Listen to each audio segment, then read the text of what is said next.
Good evening, crewmate. Captain Andy here. A little bit longer. I said I'd be back. I said I'd be back in roughly about an hour, hour and a half. Turned out to be a little bit longer. Given that it's New Year's, I called some family members and and they called me, cat touch base. It was good to do so. But now I'm here. I'm back. Let's have some fun. Let's continue on with Clalin's adventure through Final Fantasy XIV as we first redo the ARR storyline, or Realm Reborn. Alright, let's go have some fun. I left it off just after leaving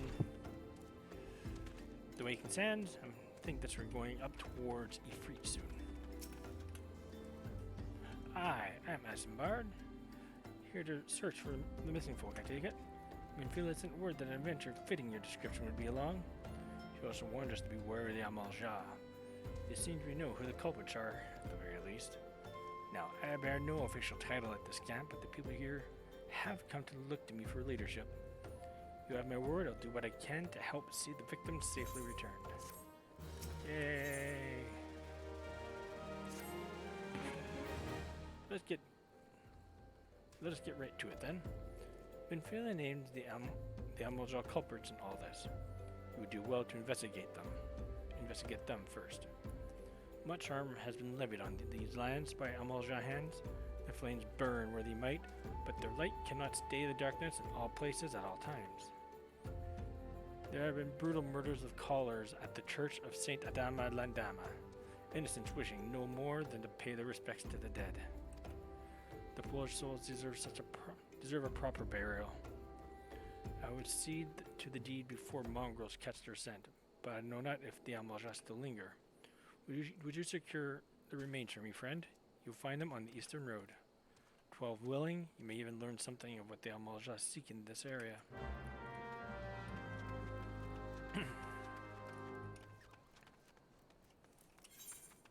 That's not that far.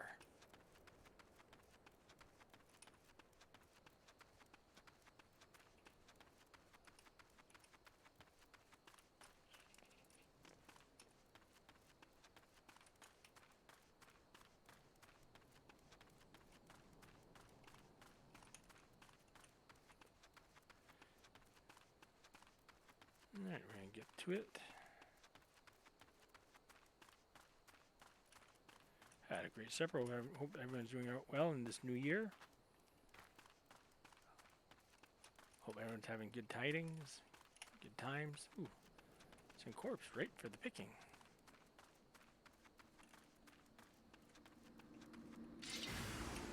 Hey, it's almost us. What happens if I just do this? Oh, they're dead. Alright, so pick these guys up. Bye, guys. That's one. Man, the strength of the characters have to pick up 3 corpses. I think one of them was actually greater than her size. You know, to bring them to camp while running. I'm assuming the canon version would be you just walk them down or have a wagon or something. But if this is canon, I'm just going to take a leap of faith, sling 3 bodies with me. Yeah, my legs would be hurting. This was reality. Alright, here we go. It is good to see you returned. We're able to secure the remains of our fallen. With the bodies given back proper to the earth, their souls will find their way across to the other side. You have done a noble deed this day. I thank you. Now then, what of the Amalja? Did you see any? Surely such massive monstrosities that they cannot conceal their presence, much less take their quarry unawares. Ah, so there were Amalja remaining after all. I feared as much. Their partner, the lowborn disappearing, is all but confirmed. But since there was more to this than meets the eye, the occasional Amalja raiding party would not account for people going missing in these kinds of numbers. The total is too great, and the questions too many. It would not surprise me in the least to learn of another hand in this. But whose? Countless travelers pass through Drybone every day, and even if it were one among them, how would we best discover who may be implicit in these vanishings? Do I have the right gear? I know I need that certain gear for this, which I don't have no room for.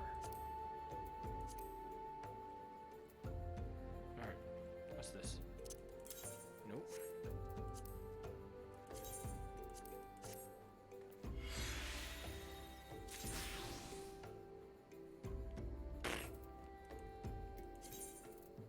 Bronze ingot, buy ingot.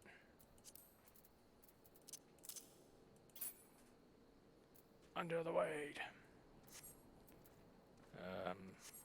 See what happens. Let's say we turn an eye to the common folk themselves.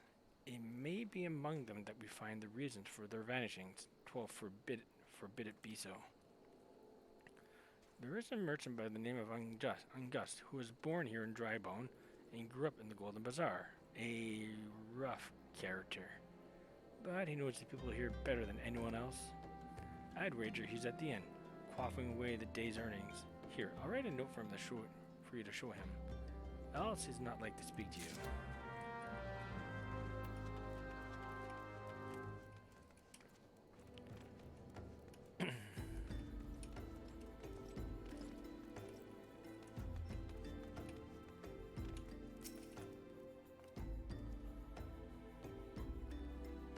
Well, gods be damned.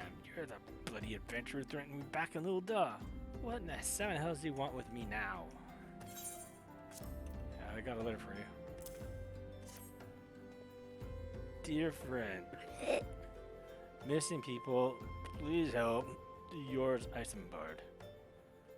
Folk around here are as many as they come. They'll turn tail and run if you so much as pass wind nearby.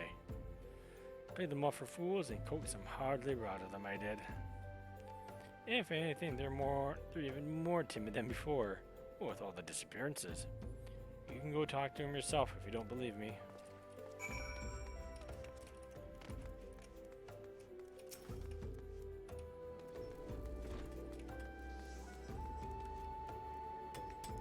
Please, miss, just leave me be. Okay.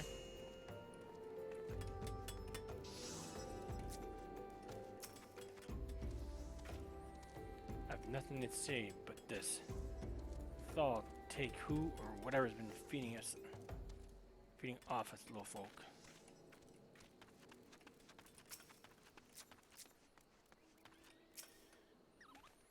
What do you want from me? I don't know anything, I swear. Please don't kill me. Petrified pauper.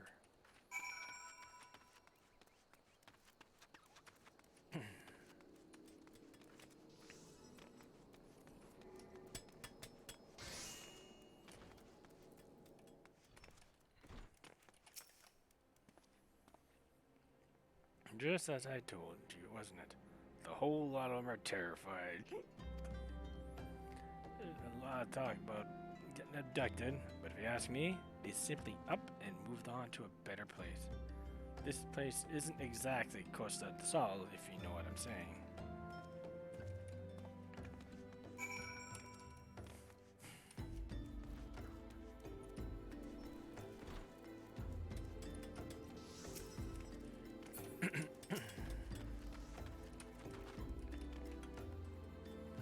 Welcome back, Clalin. Have you learned aught of import? I see. I suppose I should have expected as much of Ungust. Well, another thought occurred to me in your absence. The common folk are nothing if not fervent to their religious beliefs. Perhaps if they speak freely to their gods, then the clergy may know something of use. If you would know what the common folk speak of to their gods, we've no better place than to ask than at the church of Saint Adama Landama. It is a small and humble church found to the northwest of here. As long as you're headed there, might I ask you to deliver this embalmed corpse? A morbid request, I grant you, but it must be borne to burial. I trust none other than you to see it done. Seek out a man named Marks. He tends the graves. He tends the graves of the Lich Yard. He will tell you where the body is to be interred.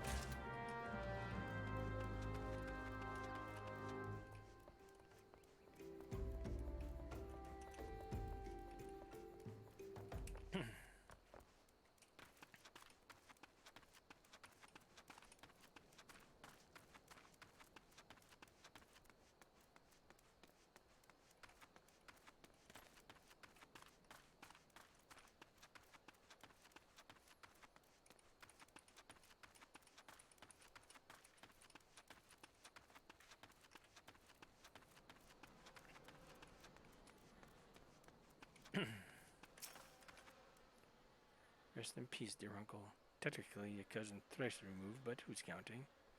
We're too busy dividing up that estate of yours.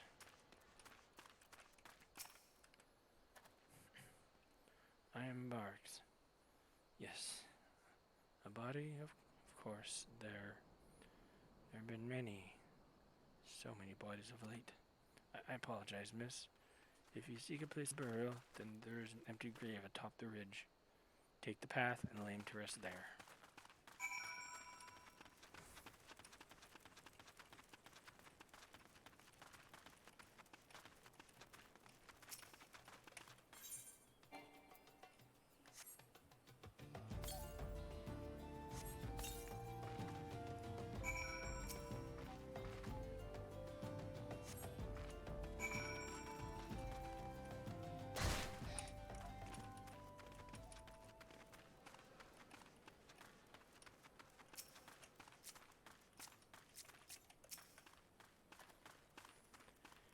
May they all walk in Thalm's realm.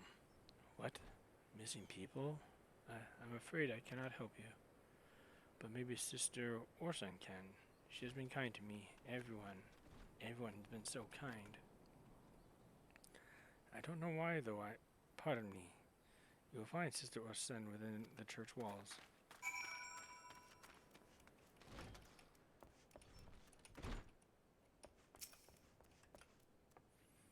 I heard done at the service of burying a fallen soul. Please accept our gratitude and extend it to Isambard when you next meet him. You seek knowledge of missing drybone inhabitants. It is true I'm closer to the people than any other of the order. I confide in them and they in me. When they wish to speak to their keeper Thal, I am the medium through which they do. Should I learn anything pertinent, I'll be sure to share the information with you. I only wish Mark would be more helpful in the matter. I pray he did nothing to offend. He saw terrible things during the calamity. His scars run deep indeed. Indeed, he seems to not prefer the company of the dead over the living. While tragic, I fear such behavior ill befits the church. I received word not long ago that one of our recent visitors, a man named Thancred, I believe, took offense at his conduct. I must have words with Marks, and soon. Rip.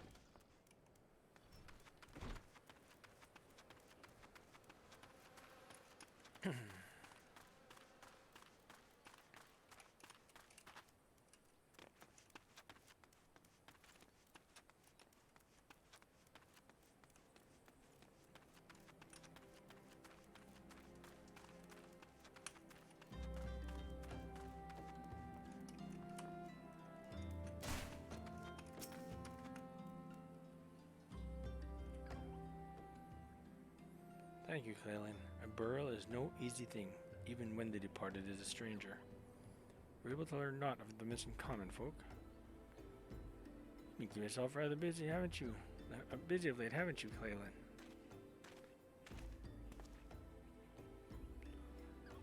A pleasure, my dear Isambard.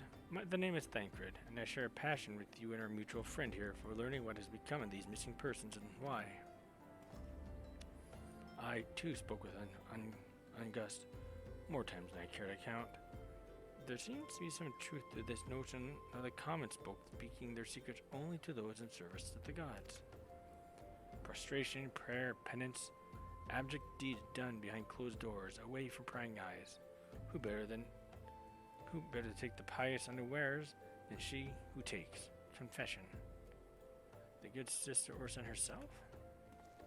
Orson? She wouldn't. She couldn't. Even the most beautiful roses have thorns, my friend. You would be wise to keep an eye on this rose. Still, the Lich Keeper Marks, I swear to the 12 I've seen that face elsewhere before.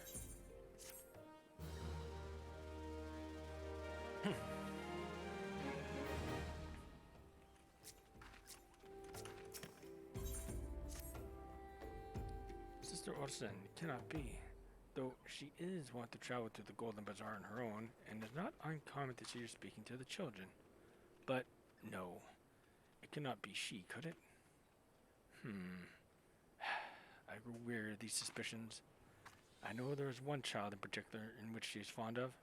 Pray seek out the boy, Clalin, and see if you cannot glean something from him about Orsan's activities.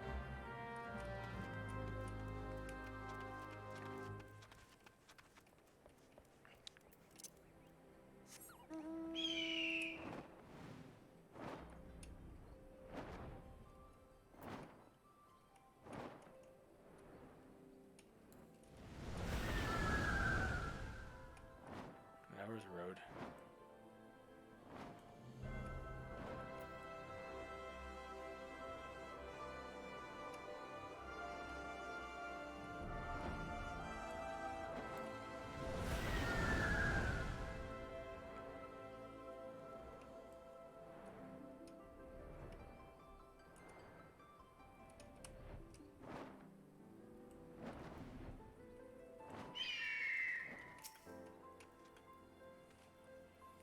Please help. Sister Orson went out all on her own and hasn't come back. She always reads me right here about Thal and the Order and the other side. I told her that I lost my shiny thing. She went looking for it. But what if the monsters outside heard her? Please find her. Which way did she go? Don't know. Don't worry, my map knows. There she is. Let's go save her.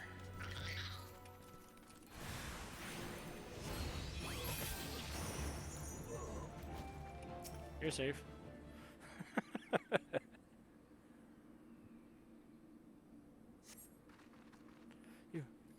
You're the one from the church. Thank goodness you arrived when you did.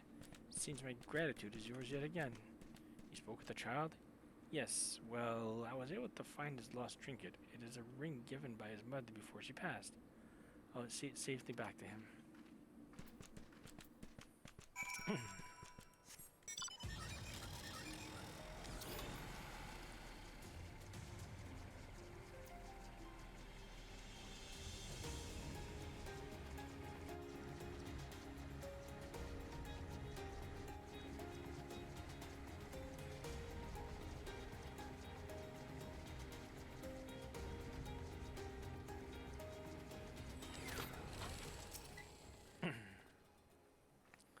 Sister Orson was attacked outside the Golden Bazaar? Gods forfeit, I will secure a room at the inn for her should she require any rest. Searching for the mementos of orphans, and risking her own well-being in the doing, no less? Certainly not the dastardly deeds Thancred would have us believe. I am well glad I reserved that inn room for Sister Orson. It seems she received greater injuries from her attackers than she initially let on. Thankfully, she's expected to make a full recovery. But now, on to the matter at hand. Thancred came looking for you once more. He left word that he was waiting at the Almalja encampment to the southeast. I pray the two of you are able to uncover some evidence regarding their disappearances.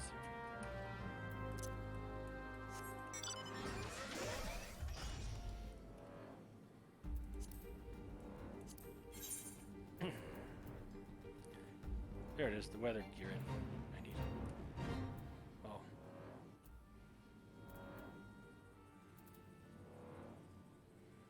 Weather shirt.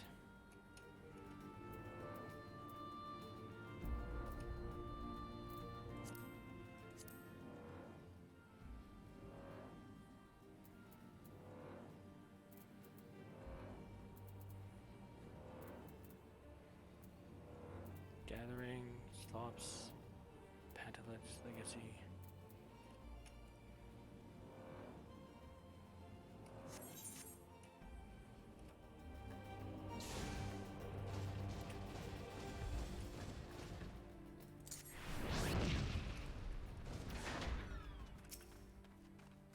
Hey, buddy. Ah, there you are, Clalin. So good of you to come. Indeed, I heard all about the good Sister Orson. Some birds said her wounds were serious.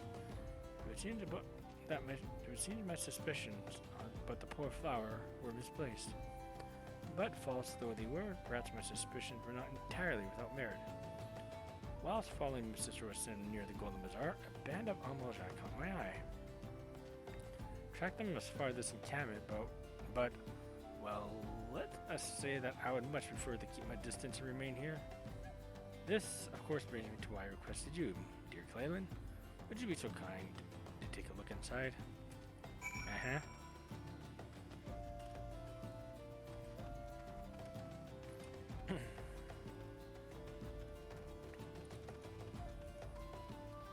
Hey, buddy. Come here.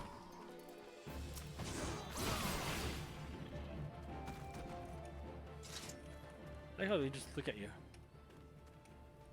Well, the guard did earlier. You don't seem to care. A queer leaflet.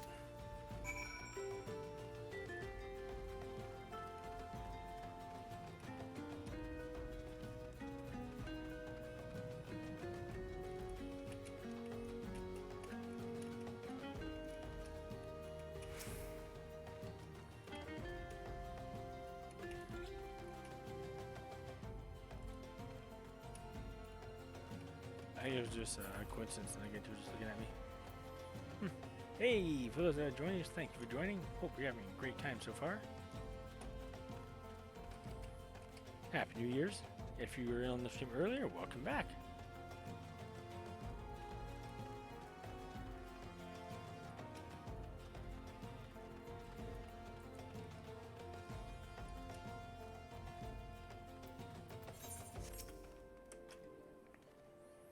Well, did anything tickle your fancy? A queer leaflet. This leaflet. See the wealth of knowledge to the hands of your children. Looks to be some sort of assembly to provide the poor with work. The lettering, though, atrocious, is it not? Are these bits about Nalthal seem somewhat less than studied? I find it hard to believe one among the order penned this. Pray take this to the inn at Camp Drybone. Let us see what Sister Wilson makes of it.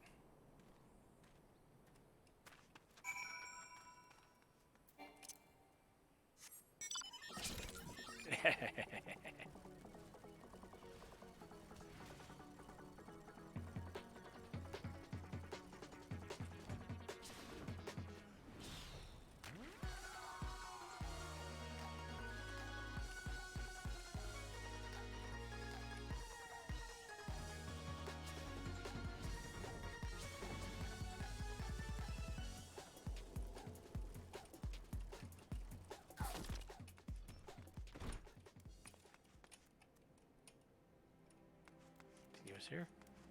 There we go. Oop. Now let us see what Sister Wilson makes of this leaflet. Alright, man. Sister? My savior comes again. To bite the way with the honor this day. What is this? What is this? Blasphemous. These are not our teaching at all. This was not made by any true brother or sister of the order. Of that I can assure you. Come to think of it, weeks ago, the church was plagued by missing garments. Could someone be posing as a priest of the order to deceive the people? The plot thickens, Clalin. Our culprit pretends to be a priest, lending credence to this deception. There's no doubt an irony there somewhere. But I suspect we have a worthy adversary on our hands. I shall consider how best to handle this. For now, tell us, Bard, what we have learned here.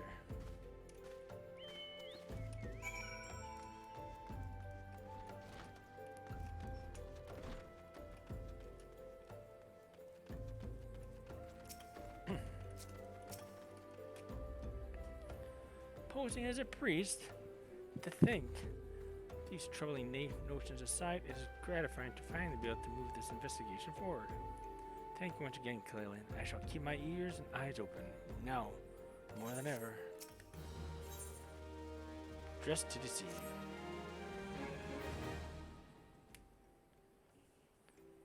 I'm afraid I've not seen any unusual activities, nor have any at this camp given me cause to doubt them. But unless we can identify the culprit, and soon, more lives will fall victim. Do not despair just yet, my friend, and adhere your curse to me. Our suspect has been posing as a priest, using leaflets bearing false promises to lure the poor. Like Clalin enemies serve like with like by posing as impoverished souls in need of succor. Ah, I dare to hope that this will yield us the answers we seek. It will be a dangerous undertaking, but you two are more than capable of looking after yourselves. I'm next to useless in the battle, but I can supply the garments for the disguise. These old tunics and slops should serve your needs, so long as you don't mind the smell and the stains. These will serve very well. You have my thanks. Listen, Clalin, so as to lay the foundations of our little ploy, we must make it widely known that more vagrants have arrived at camp and are desperate for coin. This end, I want you to don the old garments our Eisenbart has lent us and beg for work around the camp. Before long, the false breach should catch wind and approach us.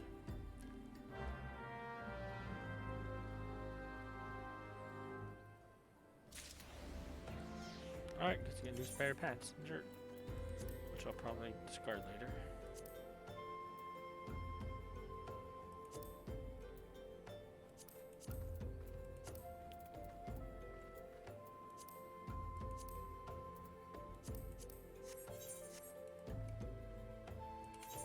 Let's make it more believable. Hide the weapons. There we go.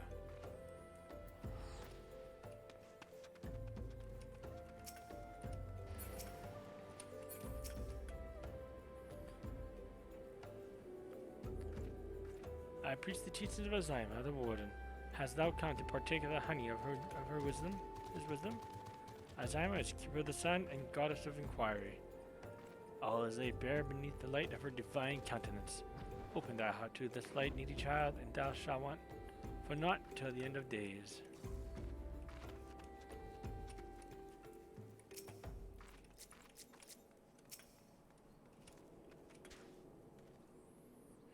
And you are another refugee, by the looks of you. The immortal flames have neither the work nor coin for your like. Be gone, and see to it that you don't make a nuisance of yourself. Rude.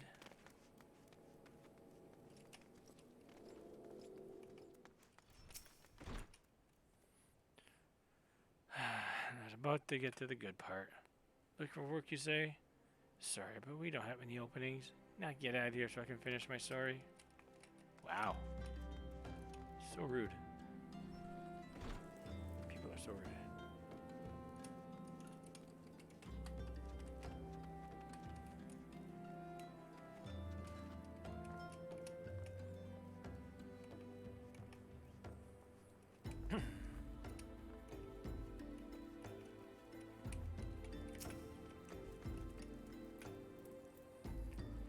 What is it? Yeah, it's not again. Look, being poor doesn't give you the right to pester whomsoever you like. Why don't you keep your own with your own kind? Why don't you keep with your own kind by that muddy pond of yours at Dry Bone?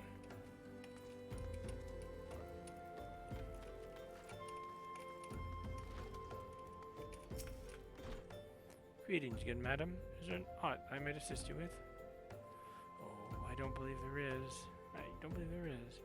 I'm afraid our wares are very expensive. Mayhaps you should join your fellows out at the pond north of Sandgate. Sandgate? In the desert.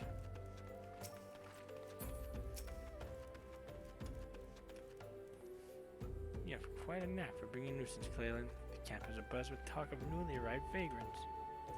Though we are unable to attract our wayward transgressor, we were able to learn that the poor have a commune by the pond north of Sandgate, to the east of here. The eyes of the authority do not reach that place, rather ideal for spiriting away hapless souls. Let us go there and wait for the kindly priest to come and offer us aid and comfort.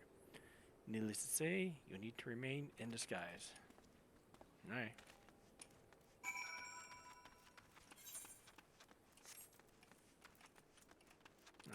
Then before I continue on, after Ifrit, I will take a small break. I know I just came back. Just get a bowl of snacks, bits and bites, and a drink.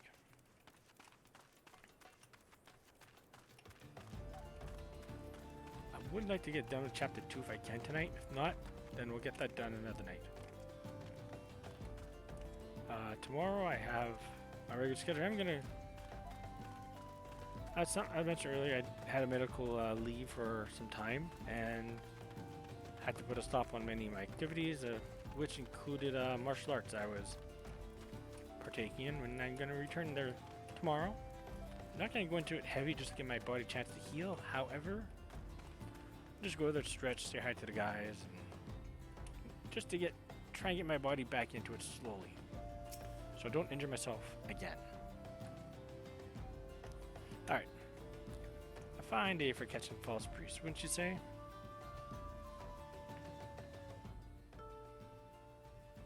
You look absolutely smashing, Clalin. Positively dressed for deception. All that's left then is to wait for a quarry to appear.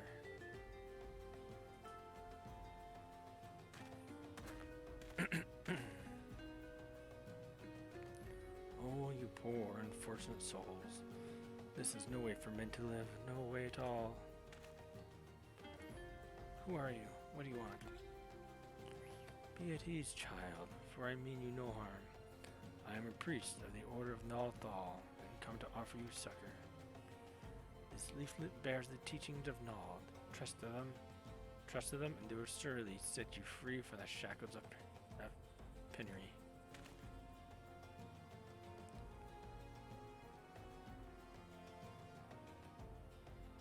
A tempting offer, but I'm afraid I must decline. On the account of that atrocious performance. Yeah, you would have made a god-awful mummer dust. What? How did you know? You bastard tricked me. But please don't hurt me. I was only doing it to protect my people. Is that so? Do continue. Very well. I'm a man of the Golden Bazaar, raised there, if not born. Some moons ago, the Amaljar raids began. They would appear sudden as a sandstorm, plunder and pillage at will. Our defenders couldn't stand against them. Few as they were, everyone lived in fear. I waited to save my people, but being a merchant was all I knew. And so I did the only thing a merchant could. I approached Amaljar in hopes of brokering a deal. In return for sparring the Golden Bazaar, they made demands. Outrageous ones. Demands? And what kind, pray tell? Of what kind, pray tell? First of all, they wanted the schedule for crystal shipments from the Nanawa mines. For this, I bribed one of the workers to leak me the information. Next, they wanted me to bring them people. So I posed as a priest to lure in the vulnerable and give them over to the Amalja. I didn't have a choice. Protecting one's home is a normal thing, but at the cost of innocence, you could have sought the aid of the immortal flames, yet you did not. I suspect you're not telling me the full story. What made you sell out your own people? Speak. Good. What did you say? The coin was good, I said. I could sell mole meat for a score of lifetimes and not even see a fraction what the Amalja paid me. You sacrificed the innocent so you can line your own pockets. Words fail to impress the contempt I feel for you. Spare me your contempt. If you want to blame someone for the mess of the world's end, then blame yourselves or the gods. Ah! Not you again! Were you the one leaking the immortal flames patrol routes to the enemy as well? Spit it out. No, I know nothing of that. I swear it. At this stage, I'm rather disinclined to believe aught that leaves your mouth. But no matter, they'll be tired enough to learn the truth. Clalin, be a dear and take word of these developments to Minfilia, would you? I'll surprise everything I can out of this filth. The abductees are still somewhere out there. Our foremost priority is to rescue them.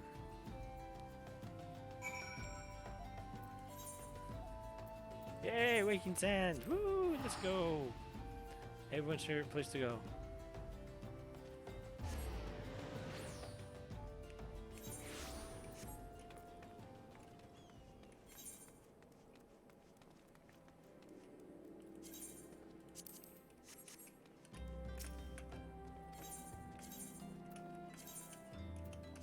Alright, we're gonna come back. We're back in a quick moment. Just gonna get something quick to eat. We'll eat just a snack. I'll be back with the snacks here. Don't worry. I'll be right back.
And I am back with some bits and bites, a drink, and some chocolate.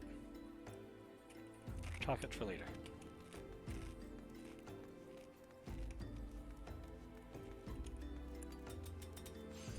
Alright, let us go.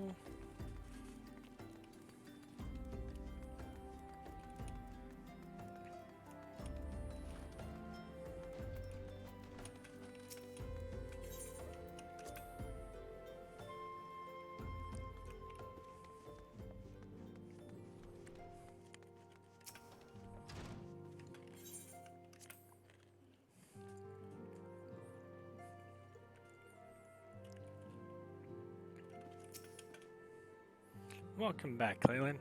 I'm pleased that you and Thancred have been getting along. I see. You have done well to uncover the truth. My thanks for the report. As Thancred said, we must ascertain where the abducted were taken, and none other but the Amaljan know the answer. Suffice it to say, they will not willingly part with this information. After your blood will be spilled before all is said and done.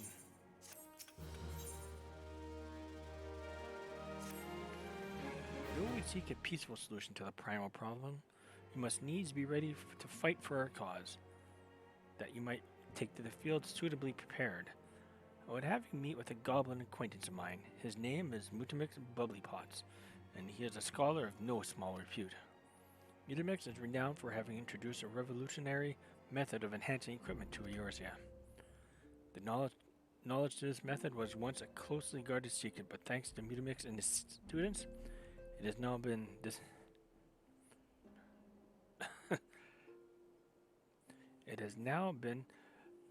disseminated to the great benefit of all the realm. I receive your will to acquire an understanding of the process. For this purpose, I shall lend you a blade. Take it to Mutamix and bid him to use it to demonstrate his craft to you. Mutamix is ever to be found at his camp in central Clalin, a place known as the Bonfire. Look for a pillar of smoke and the way will become clear.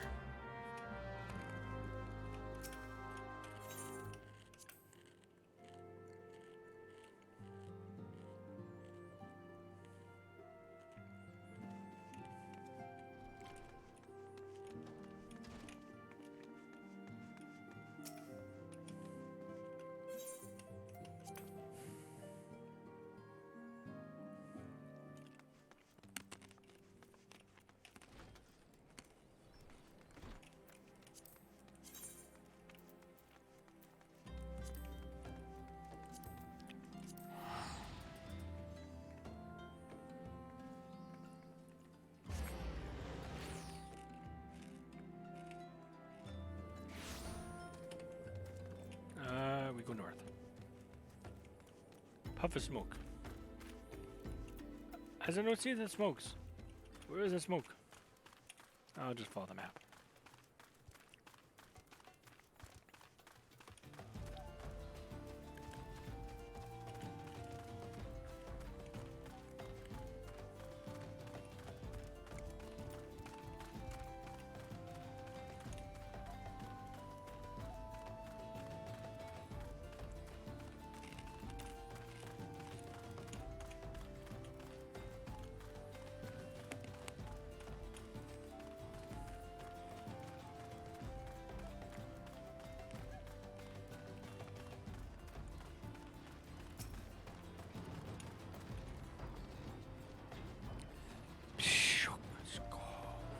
What's up, lander? Come to renting of Mutamix Bubblypots.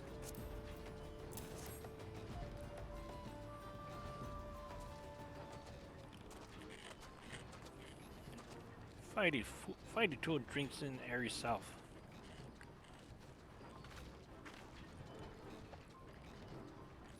When full of airy self, Fighty Tool changes the stony shine, name of materia. Materia join with other Fighty Tool. Them big eyes! Fighty Tool gains power of airy self. He shook. Mutamix is reckoning that a blander is friend of Minfilia.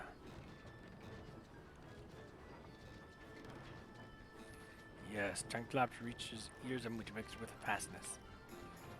Minfield wants Uplander to see power of materia. Uplander brings fighting tool to meet the mix, yes?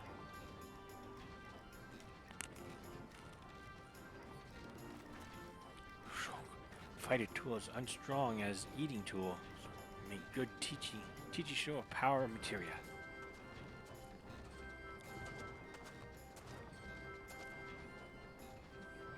The materia master. Now eyes of Uplander point at fighting tool, yes? Shock materia join with fighting tool.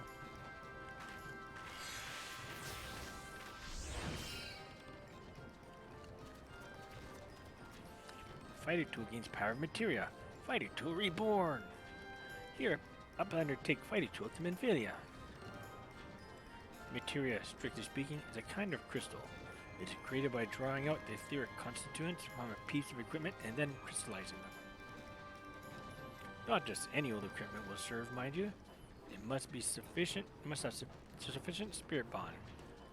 That being a measure of how fully an item has been imbued with its owner's spirit. When you attach a piece of materia to gear, you imbue the host with its power. That's how Master Mudwix turned the dagger of yours from somewhat as would have struggled to cut steak into a weapon worth wielding. Pishuk, Uplander wishes to be joiner of materia? Then Uplander best fill brain case with knowledge of crafty making. With knowing of crafty making, Uplander can become joiner of materia. If Uplander wants brain case to rattle with noise of materia, Uplander best trade tongue flaps with learning ones of Mutamix. I agree. I have no clue what I just said.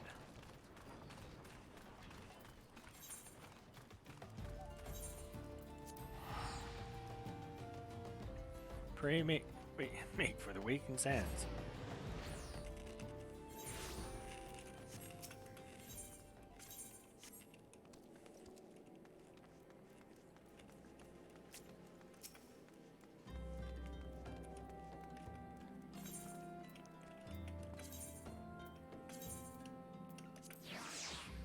Alright, let the truck will do the job.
Welcome back, Clalin. I trust your visit to the bonfire proved fruitful. Here's your dagger back. It's shiny. Ah, what a remarkable difference a single piece of material can make. Granted, the skills needed to manipulate the substance are not easily acquired, but one need only look upon the results to realize such efforts are worthwhile. As I assure you are aware, the quality of one's equipment can be the difference between victory and defeat. Materia may well give you the edge you need. Clalin is to make it your ally. Now, it is time we discuss the matter of your next mission. Pray speak with me when you are ready to begin. Lord of the Inferno. Word has arrived from Thancred concerning our ongoing investigation. It appears he was able to extract some information from our friend Ungust, the false priest. He revealed that he is due to meet with the Almalja to discuss their dealings. The Immortal Flames believe that the meeting will present an ideal opportunity to ambush and capture the Almalja responsible for the abductions. And so they mean to have Unjust attend as planned. As the Almalja are anticipated to offer fierce resistance, the Immortal Flames have requested our support. I would have you provide it to them, Clalin. Thancred is presently attending to another matter, but will so join you as soon as he is able. Until such time as he does, you will be the sign's sole representative on the ground. Before he left, he bade me tell you to save some for him. Such is his confidence in you, a confidence I share. When you make ready, pray take yourself to Camp Drybone and report to the Flame Sergeant leading the mission. May you walk in the light of the crystal. Yay.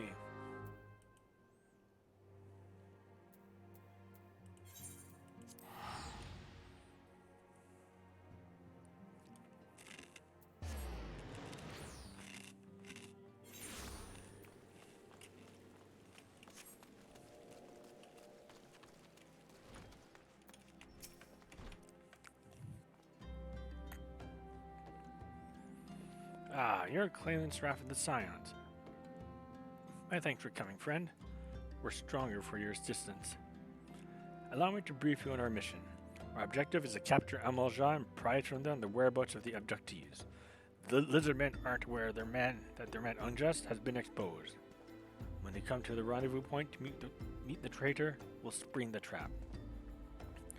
Owing to the clandestine nature of this mission, we can deploy only a small contingent. Every member must count, so we requested the aid of the Scions. The rendezvous will take place at the Invisible Sea. Please make your way there and lie in wait. We stand to learn much and more of the Almalja's plot if the mission succeeds, Clalin. Let's make sure it does.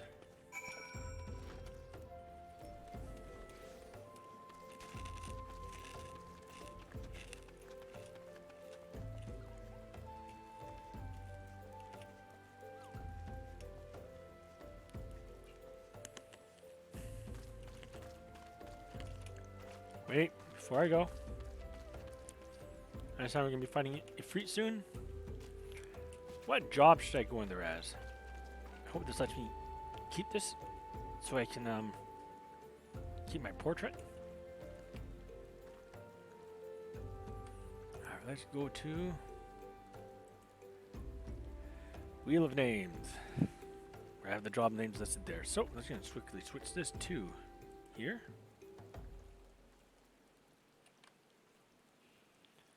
Let us see what job we go fight Ifrit as. Spin.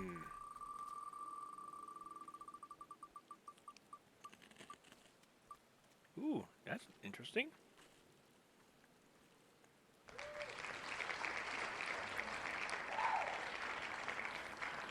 White Mage it shall be.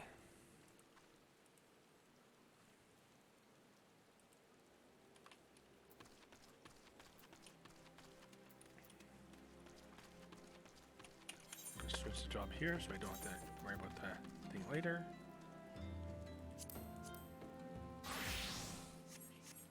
Yes, White Mage is in provocative type clothing. I don't know why. That's what I did at the time. I think it was summertime, so it made more sense in the summertime.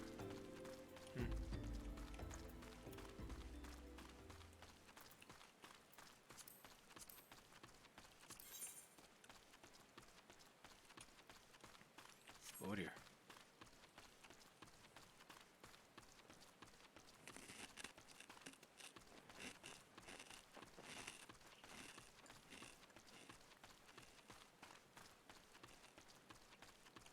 Let's go.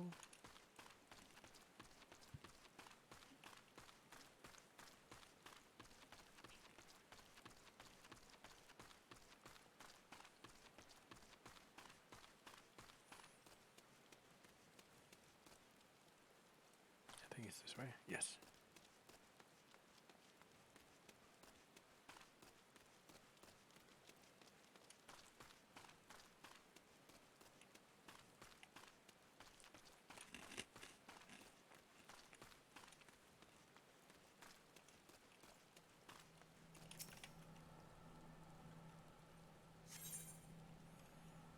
Let's go.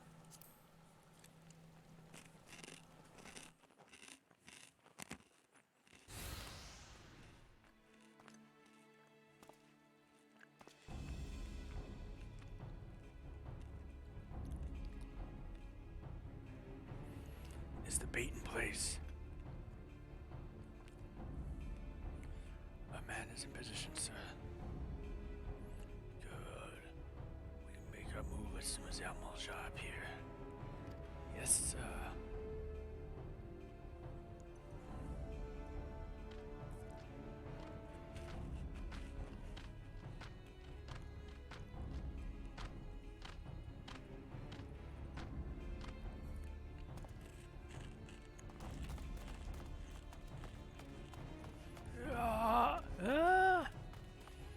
What is the meaning of this?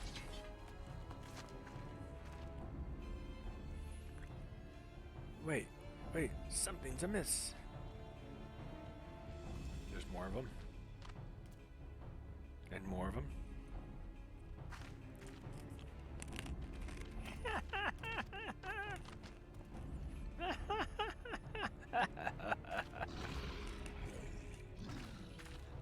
I'm afraid a little ambush ends here.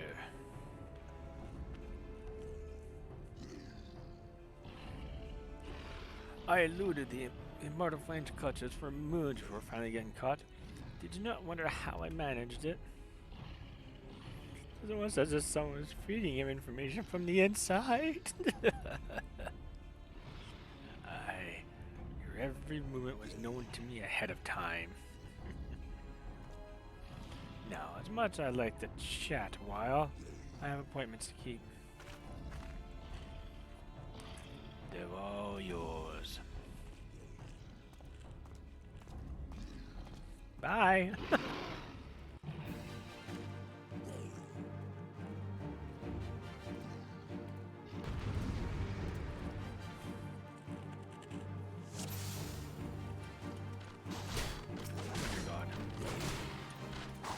Alright, start again.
Another wave. Stay sharp, men.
Put up your weapons, or your comrade's a dead man.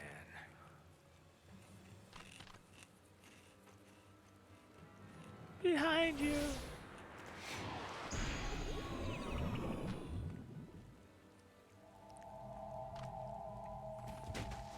You should do this more often, just put the guys to sleep.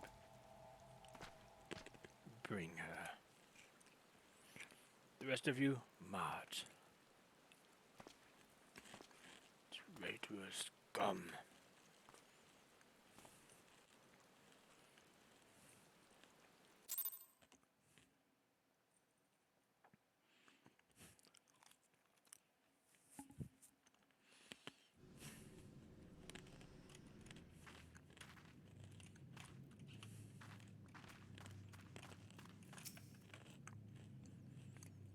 The lizardmen marched us into their stronghold.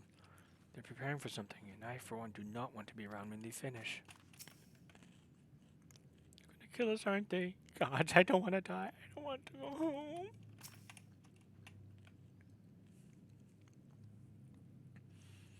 I fear the Amazon mean to give us to their god as an offering. If I must die, then let me die a soldier's death with steel in hand. Bowl of Embers.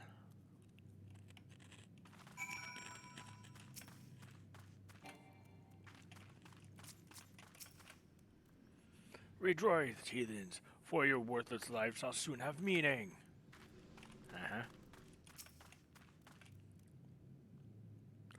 Listen well. These waters feed into the marshes of Drybone. A short swim will see us to freedom. However, if all of us attempt to flee, we'll all like to be discovered. You alone must sneak out and assemble a rescue party.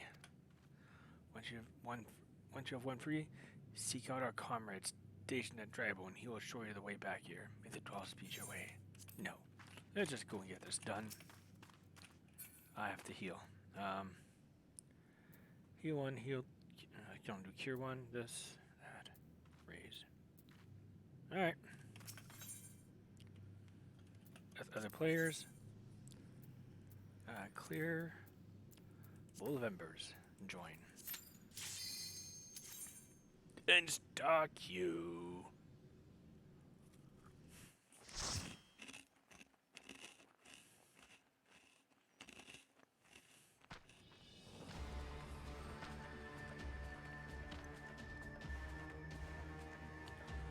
Lord of the Infernal, hearken to our plea.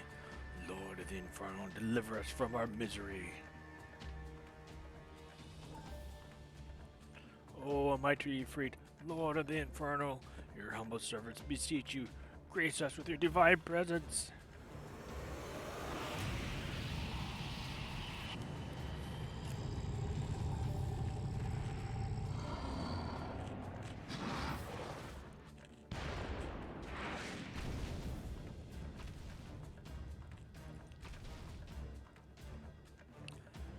O mighty Ifrit, we bring you ignorant savages who know not your Godhead. If it pleases you, Lord, scorch their heathen souls with your cleansing flame and mark them as your own. Bloody hells! Bring those to us well.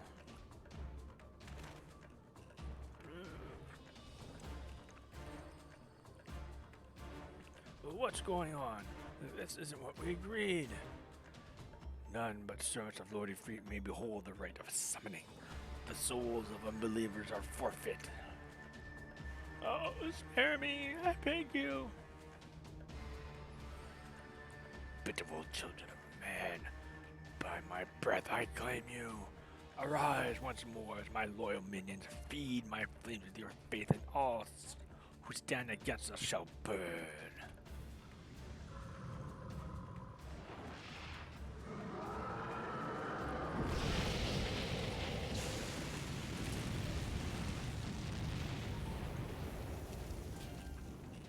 O mighty Ifrit,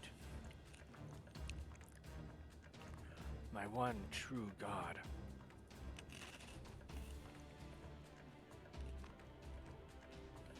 You would on my bread.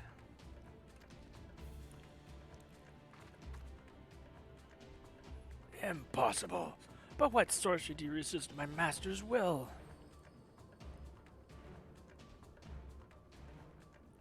Could it be your soul already belongs to another? Yes, that is the only explanation.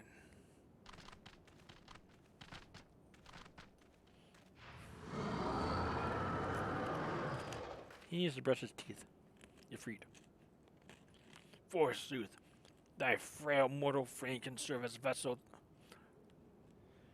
That frail mortal flame can serve as vessel to the blessing of but one. Yet I smell not the taint of another upon thee.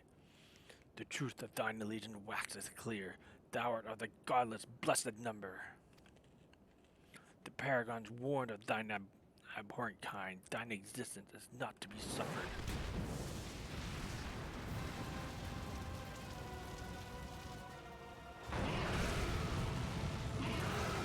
Come to me, Ifrit!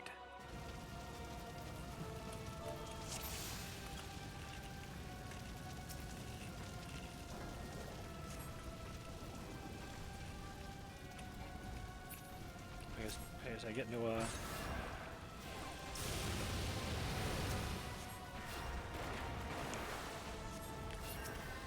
regen yet? That's fine.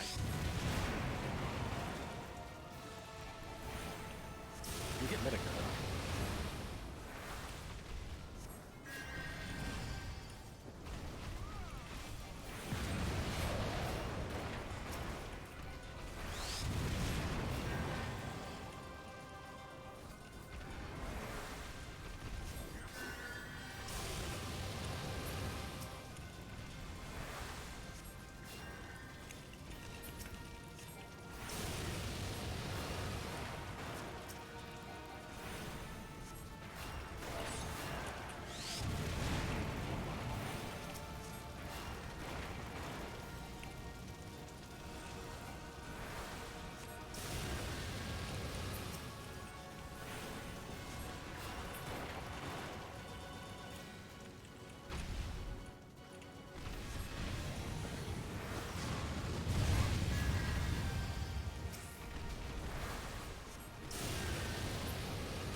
Another crystal.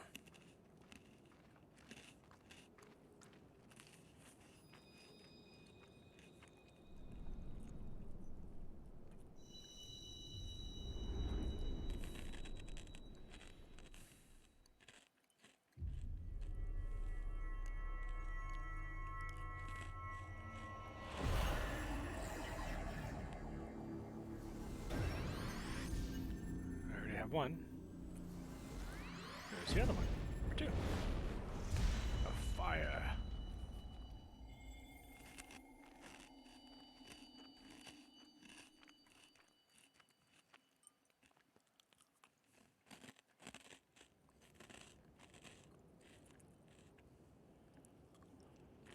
Pray forgive my lateness.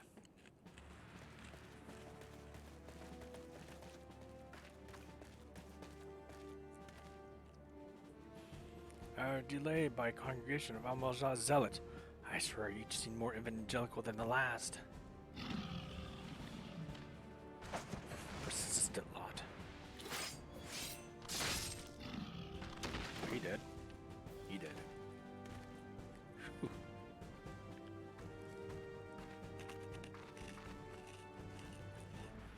I've seen the Bloodsworn waste no time extracting the captives. No less than I expect from the Flame General's hand-picked men.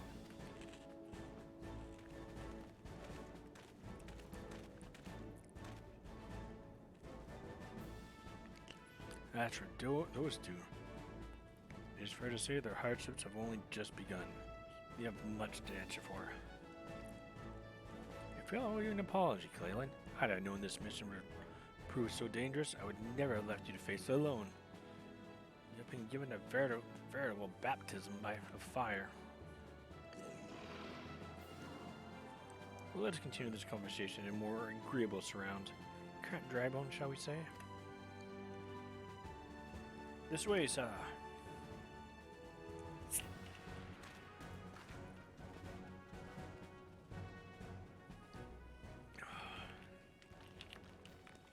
Meanwhile, so that was the mighty Ifrit.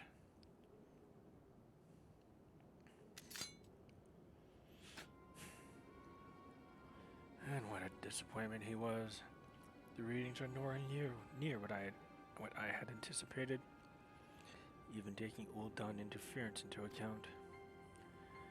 You should know better than to rely upon 5-year-old data left by the 7th Legion. Nor can we expect any form of support from the motherland. Given the troubles at court, we have only ourselves to rely upon. Ever the pessimist, my dear Livia. Promise me you'll never change. We've wasted enough time here. That meter of yours is too old to give any reading worth a damn. Not that there was aught worth a damn for it to read, but I take your point. I suppose we must content ourselves with the knowledge that we've achieved our primary objective. Yet I find I am troubled by that adventurer's unexpected show of strength. Could such a foe prove a hindrance to our plans? Perhaps. But that is a consideration for another time. You have been given a task. That is your priority. I suggest you treat it as such. Fail to do so as my lord commands. And I will spare him the trouble of punishing you.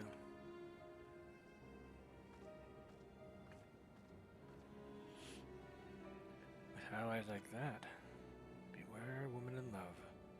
I shall need to be on my best behavior.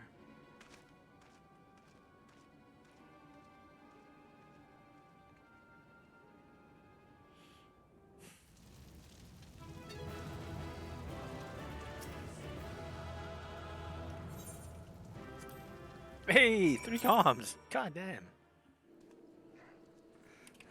I should do this as healer more often. Alright, let's go back to my paladin.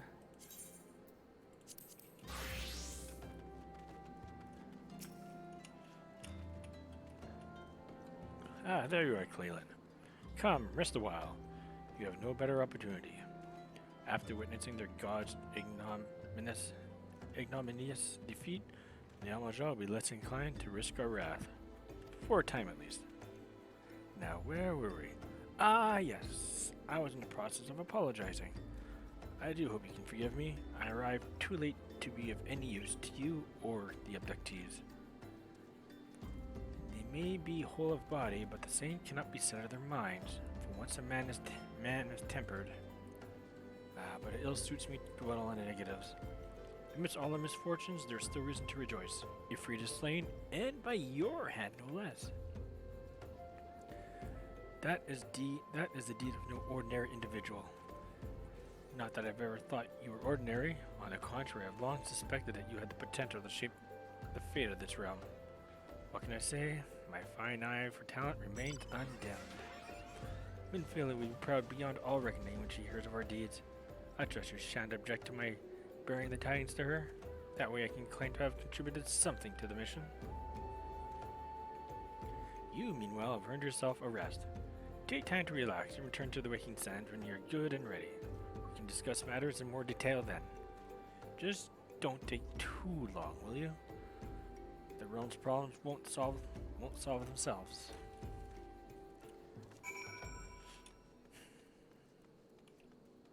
Pray. Make for the Waking Sands. Alright.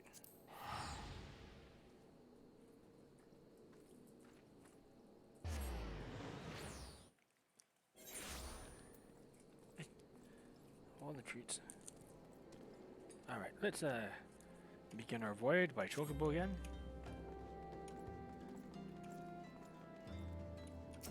Chocobo keep.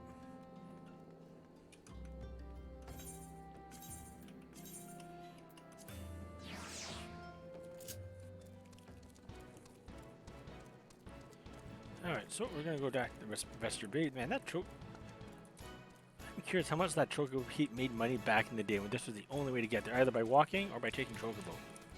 People like me, I've always taken Chocobos because there was this teleport, then just take the Chocobo porter there and we'll do something else. That wasn't until they changed bases, which I'm not going to spoil that till later, but I'm just curious how much money that Chocobo Keep porter made.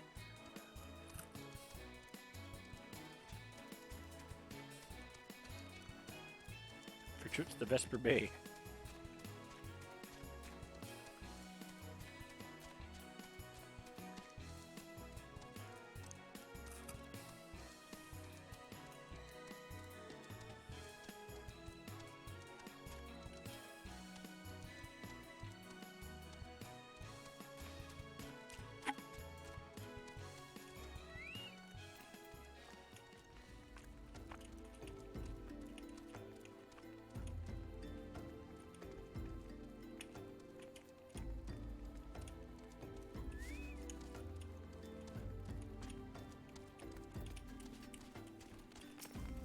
Everyone's praying wake to the weekend sands.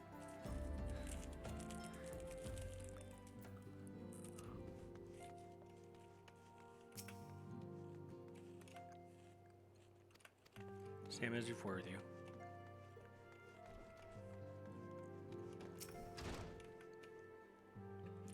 Ah, the triumphant hero returns. Thancred told us the news upon his arrival.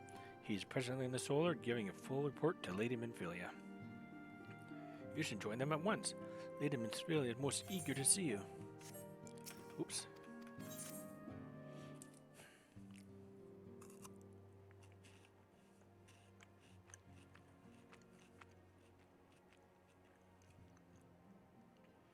My late arrival nearly cost Clalin her life.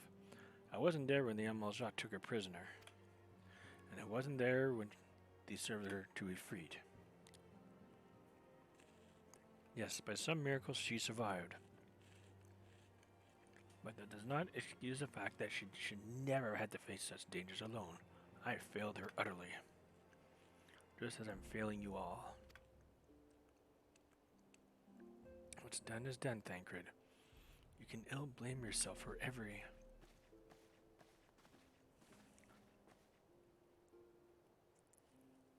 Clalin, it's so good to see you again. Impeccable time, my friend. I was just finished regaling Minfilia with your heroic exploits. Thancred has told me everything. You have done well to return to us. The perils you face are undeniably great, yet parting with Lees I had no cause to fear. And now we can put paid to our long investigation. As we suspected, the Amalja undertook both the robbery and the abductions with the aim of summoning the Primal Ifrit. Nor is this tale limited to Ul'dah. Similar incidents have been rife in both Lintelamentia and Gridania of late. I dare say you've been curious as to how these crimes are linked to the Primals. Permit me to explain. Having manifested in the physical realm, Primals must consume ether if they are to maintain their presence here. And the stronger they become, the more ether they require. Now, ether exists throughout creation. It flows through all life and permeates the very air that we breathe. Alas, this alone will not suffice to sustain the likes of Ifrit. Nay, he and his kind require a more concentrated source of ether. Crystals. It is for this reason that incidents involving crystals can often be traced back to a primal. Which leaves us with the why of the abductions. To understand this, you must first understand how primals are born. When all is well with the world, primals possess no physical form. Their essence is dispersed across the great river of ether. However, when the world is plunged into chaos, those who worship the Primals cry out to their gods for deliverance from suffering. These cries serve as a beacon towards which a Primal's essence is irresistibly drawn. It is this coming together of etheric coalescence which grants the being's physical form. Once born, a Primal gains strength from its followers' worship. The more numerous and fervent they are, the more powerful their gods become. But the Primals are seldom satisfied with such reverence as their adherents freely give, and in order to gain more power, they do not scruple to create followers. They do this by tempering mortals, a process to which you yourself were subjected. Yet even as Ifrit took your comrades in his thrall, you alone remained unaffected. This is thanks to the power you possess, the Echo. We know not the why of it, but those blessed with the Echo are immune to the primal influence. It is as though a greater power protects us. When first you came to us, I told you that the Echo would be instrumental in dealing with the primal threat. I trust you now begin to see why. The recent incidents all share a common trait, meticulous planning. Such elaborate designs are a new development, and one which fills me with an unshakable sense of foreboding. While I share your concern, my presiding feeling is one of relief that you were at your safe return. The immortal flames assured me that they will deal with the aftermath, so you need not concern yourself with that. You may rest easy for a time. I suggest you take full advantage of the respite. You need to be sure it won't last long. Once the people learn the identity of the hero who failed Ifrit, I fear you will have nary a moment to yourself.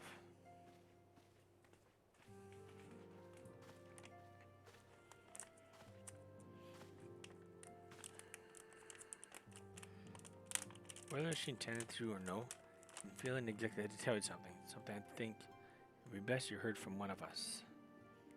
It concerns the tempered abductees that were rescued.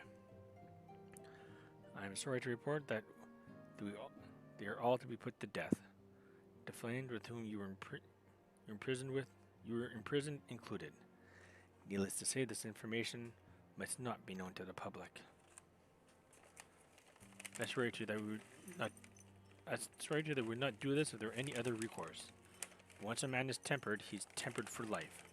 His very existence lends to the strength of the primal whom he cannot choose but worship. And so we Scions continue our fight, that no more innocents need be sacrificed. I hope that you continue to stand with us, Clalin. But I should be going. I must offer my apologies to the Flame Journal for the loss his people suffered. Until next time.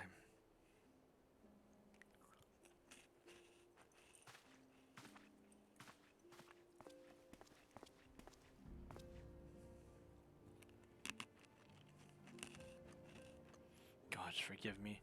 How many more lives? Luso would never have allowed this to happen. I have to do better. I have to be stronger.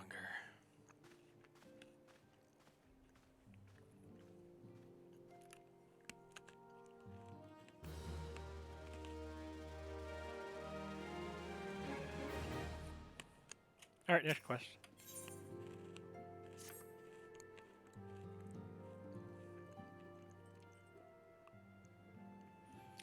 Until not so very long ago, you were but one of many adventurers seeking to make their way in Eorzea. But for your character and courage, you were raised to the esteemed post of envoy. Therefore, you travel the realm, aiding those in need without thought of reward, confirming to Thancred that the Scions would benefit from your aid, and no sooner had you joined us that you personally bested the primal Ifrit. You have achieved a great deal in a short time and won fame in doing so. Alas, fame does not come without a price, as you will soon discover.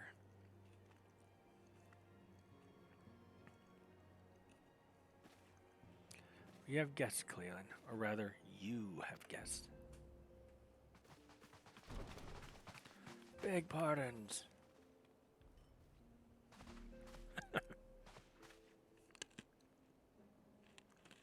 Ah, Lady Minfilia, radiant as always.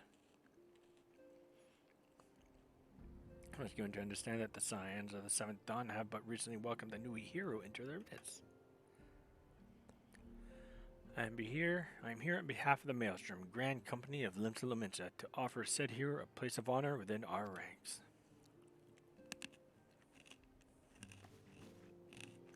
As you can see, Clalin, your recent exploits have garnered you the attention of the Grand Companies of Eorzea. Each organization would have retreats Bane for its own. To this end, all three have sent officers to court you.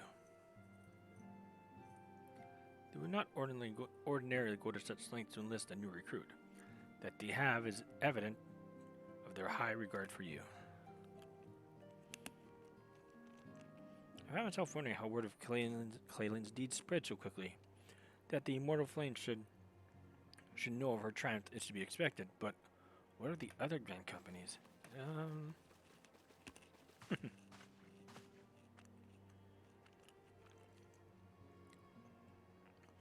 Reputation precedes you, Mistress Seraph. 'Tis no ordinary woman who can face a primal and emerge the victor. The Order of the Twin Adder has need of valiant women such as you. Join your strength to ours, friend, and together let us ensure that peace ever reigns over the Twelveswood. What a pleasure it is to finally meet you, Mistress Seraph. My comrades speak of you in the most glowing terms. Why, even before you aided us against the Amalja and their dread primal, yours was already a respected name in Ul'dah. Our people know you and love you well. A woman of your talent belongs with the immortal flames. Join your strength to ours, friend, and together let us secure a prosperous future for Ul'dah. The Admiral was not exaggerating when she said you have the look of a hero. Full often does she speak of you, friend. It is only natural that we should want you for the Maelstrom. Join your strength to ours, and together let us see the grand vessel of Limsa to the shores of glory. What?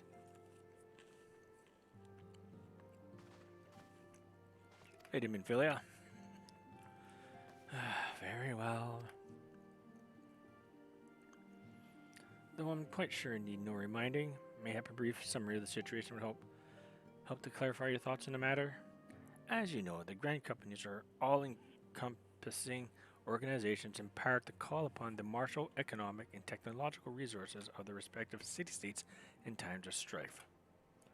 There are presently 3 such organizations in Eorzea: the Maelstrom of Limsa, the Order of Twin Adder of Gridania, and the Immortal Flames of Ul'dah. Serving a Grand Company means serving the nation to which it belongs. You will be charged with its defense and tasked with advancing its cause. In return for your faithful service, you will be furnished with various rewards, some of which may well prove useful to you in your other endeavors. If you are agonizing over which of the free companies best deserves your loyalty, be at ease. The commitment you make this day need not be permanent. Should you wish to shift your allegiance at a later date, you are entitled to do so, and yet I concede that is no small choice you face. A thought occurs to me. You will, of course, recall that the 3 city-states are planning to hold remembrance services. Well, as part of the proceedings, I'm going to understand that the leader of each Grand Company will deliver an address. Hearing these addresses ought to help you make an informed decision. What say you, my dear officers? A fine suggestion. You're as wise as you are beautiful, my lady. Very well. Let Clalin hear our leader speak and return here with her decision. We eagerly await your answer.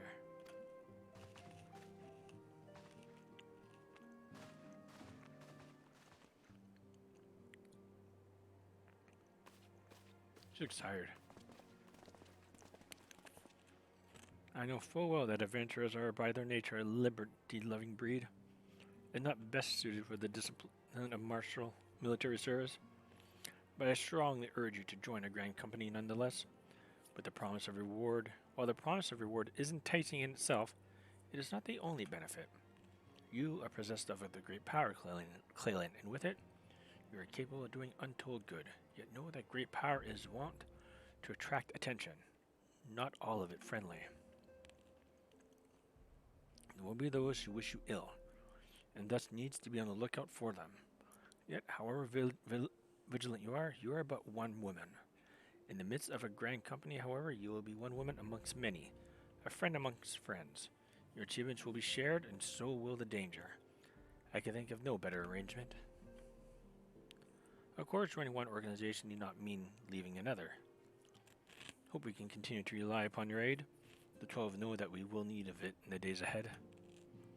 The Grand Companies seek to protect their own nations. We Scions, on the other hand, seek to preserve the future of Ryoja as a whole. Similar, yet not quite the same. Now then, I expect that you will be afield more often in the future. As such, I will have you carry this link pearl with you at all times. It will allow us to stay in touch regardless of location. Yours is changing, Clalin, and you have the power to shape it anew. None can say what the morrow will bring, but so long as we believe in ourselves, there is naught we cannot achieve. Now, it is time you made ready for your journey. Before you depart, be sure to speak with Tataru. She will apprise you as to where and when the remembrance services are due to take place.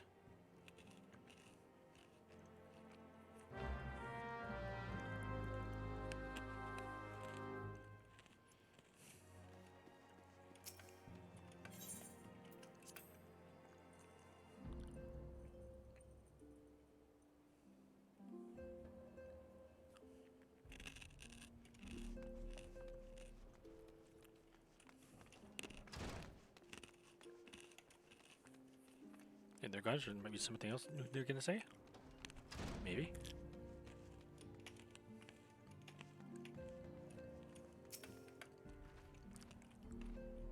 Speeches? Oh yes, I love them. There's nothing like a good exposition when you're having trouble sleeping. 5 years ago, the 3 grand companies joined us as one and fought the Garland Empire at the Cartano Flats.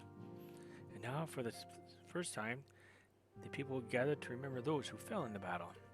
That being said, no one has any clear memory of what transpired that fateful day. No, I do. The leaders of each nation. Crunch. Oh, hello. Oh, hello again, lass. Meet Perseverance. We was thick as thieves in the old days, lest I think he was. Or maybe that he was a right creepy bastard, and I did me best to avoid him. Still, we was both members of the old order, so either way, we're in this together, eh?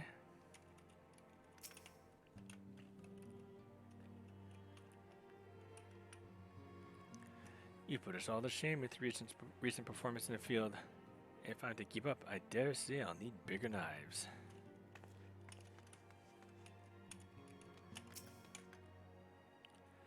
An experienced warrior like Abba, I won't die so easily. He's strong, fast, cunning. Aye, he'll come back safe. I must confess, I do miss that obnoxious Mikote's company. Abba has taken part in a joint operation with the Immortal Flames. I imagine he's having the time of his life right now. I heard word of your deeds.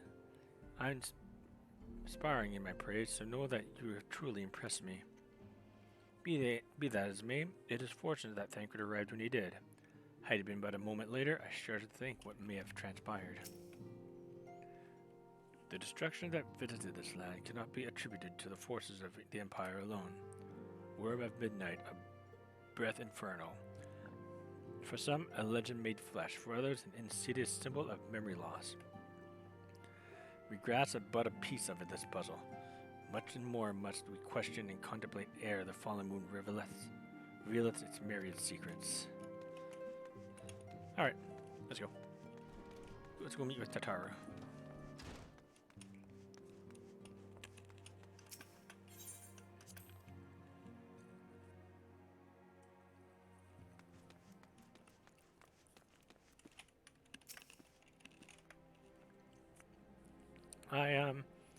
I'm sorry for all the attention you're getting, Clalin.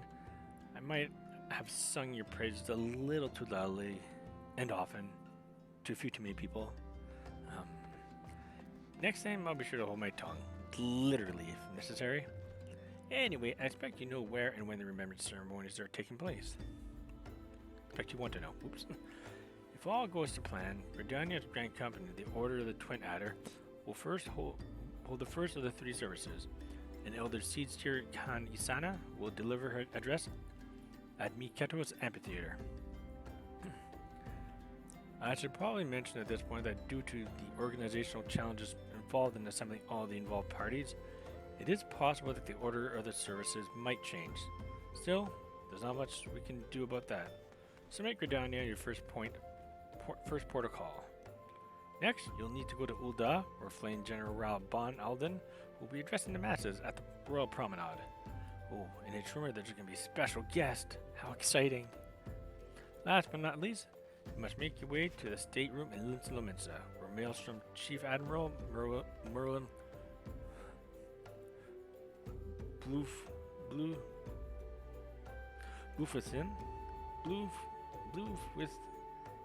will be giving her address. The room is accessible via the Admiral's lift. Identify yourself to the sentry, Xanthial, and he will admit you. Got all that? Well, off you go then. I hope you find the remembrance services suitably educational. I suggest visiting the city, states, in my prescribed order, though.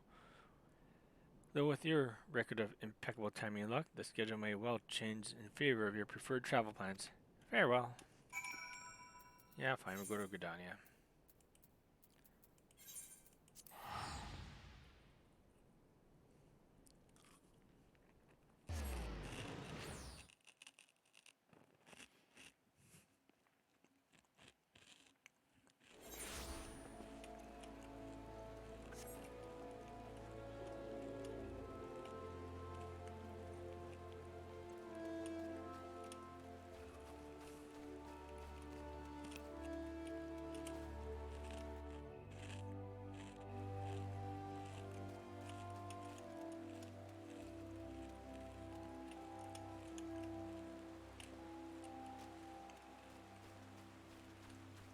Maybe the decorations will disappear.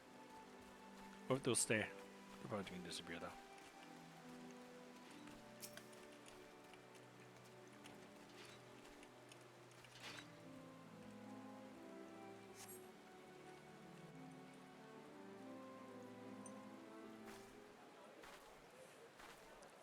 I lost my son to the calamity.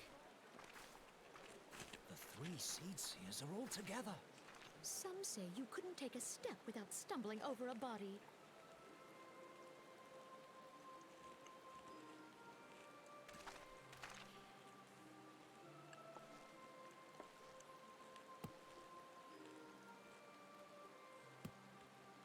Our forebears were once strangers in the Twelveswood.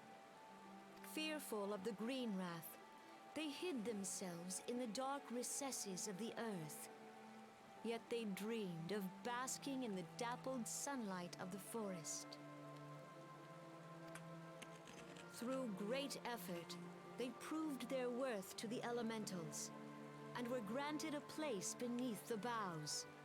So it was that Gridania was born, some 5 centuries ago. Working hand in hand, the Hyur and the Elysian settlers sowed the seeds of our civilization. And soon, they were joined by folk of all races. So nourished by the waters of unity, and blessed by the light of the matron, Gridania flourished into the great nation it is today. Do you see the Gridanian standard? There, hanging behind the Elder Seedseer. The entwined serpents represent the unity between Hyur and Elysian. An elegant symbol, do you not agree? In accordance with the will of the elementals, we have embraced a life of peace. Alas, our neighbors have not always sought the same for themselves, nor for us. Though we Gridanians have no love for war, we have still less for those who would threaten our way of life. Ever have we fought to protect the sanctity of the Twelveswood. When the Garlean Empire brought its war of conquest to Eorzea, We rallied under the noble standard of the Twin Adder that we might push back the encroaching darkness. And it was we who prepared the ground for the reformation of the Eorzean Alliance, that all the peoples of this realm might stand united against the common threat.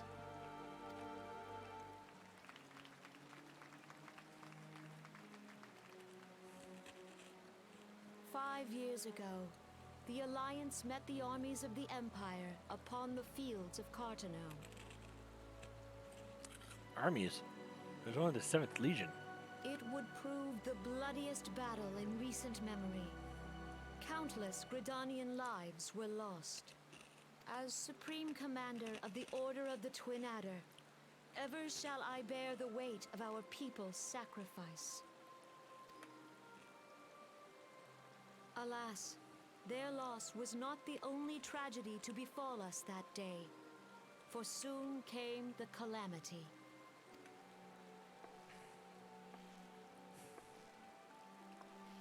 The scars borne by our forest are a constant reminder of its violence. Our lives have been irrevocably changed, each waking hour a struggle to survive. Driven to desperation, some among us have strayed from the path of righteousness, resorting to banditry, poaching, and other unconscionable deeds. To compound our woes, the Ixal have returned in force, emboldened by our suffering. They test our defenses nigh without cease, and prey upon the vulnerable. So beleaguered from within and without, it is of little wonder that our unity now falters. Dark. Time was a man could walk the high roads without fear. On this day, 5 years ago, countless Eorzeans laid down their lives that we might behold another dawn. Please join with me in honoring their memory.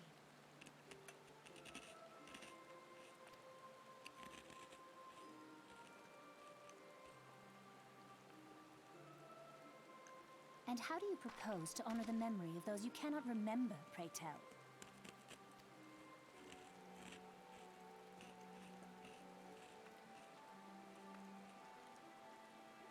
The destruction wrought by the calamity was indiscriminate. It dealt death to Eorzean and Garlean alike.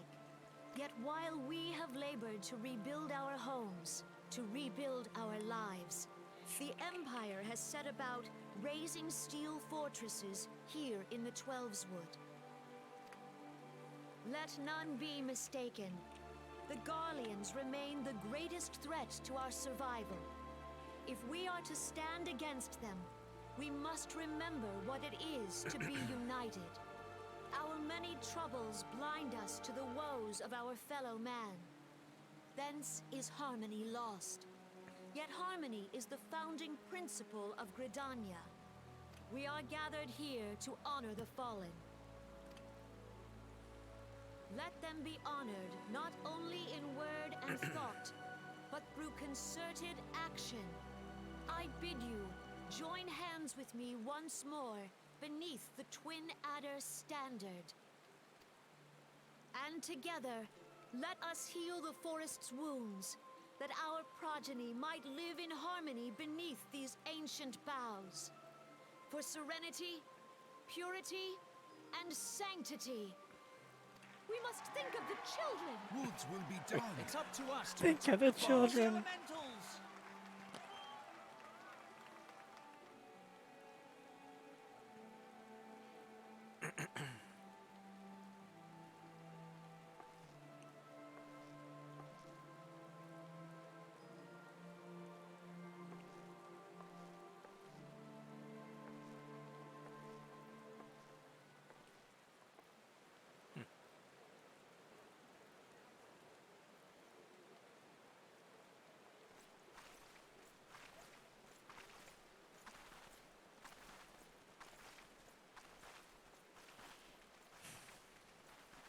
If you'll permit me, Alfie, no.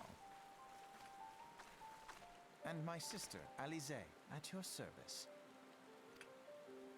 I saw at a glance that you were a fellow traveler. You might call us students of history, sampling the realm's remembrances in pursuit of enlightenment.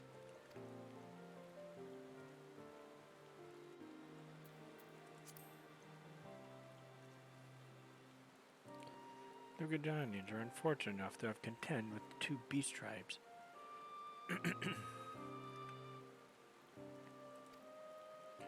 The Ixal are unquestionably the more troublesome, being of a naturally warlike disposition, and wont to summon their bloodthirsty primal Garuda.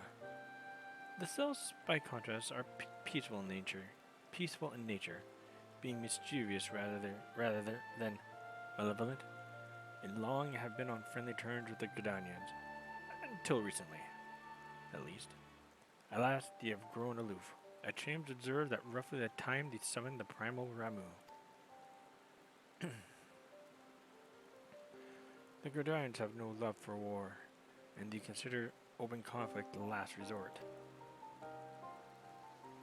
Though they clash with the Ixal ever more regularly, you may be assured that they do so in self-defense. As for the Selfs, they are as yet bound by a peace treaty, though one wonders how long it will be before it is broken. The Tolzwood was grievously wounded during the calamity, leaving Gridania vulnerable to attack. The people are hopeful that restoring the wood, and thereby power of the elementals, will put an end to their woes. Yet, how long will it take? Take centuries, I'd wager. Meanwhile, the Ixal continue their incursions, spurred on by Garuda and her insatiable appetite for destruction. Whether the Gridanians like it or not, sooner or later it'll come to all-out war. And when it does, the Order of the Twin Adder will need all the help it can muster. How valuable might the aid of a capable adventurer prove to them, then?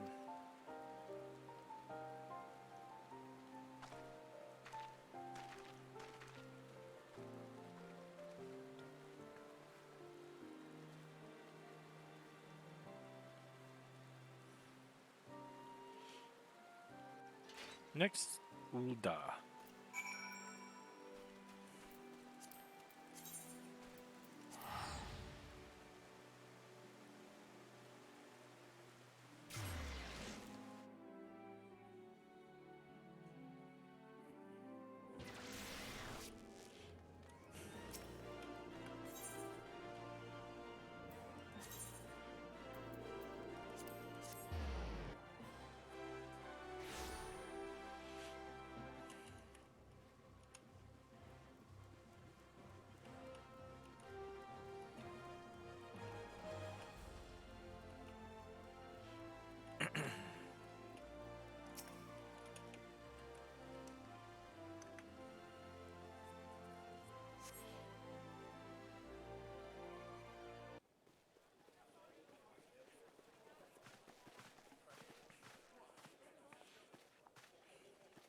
Behold, 'tis the Sultana Nanamo herself!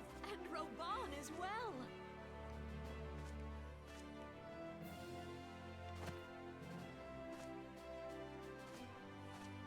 Hark you, souls of flame, drawn to the bosom of the desert, where the fire burns brightest and shall rage forevermore. Hurrah! Reborn!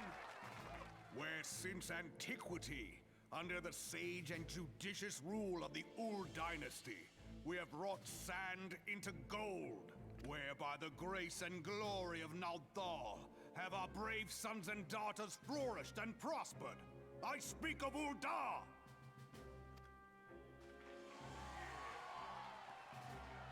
There, at the Flame General's back flies the Grand Company's standard.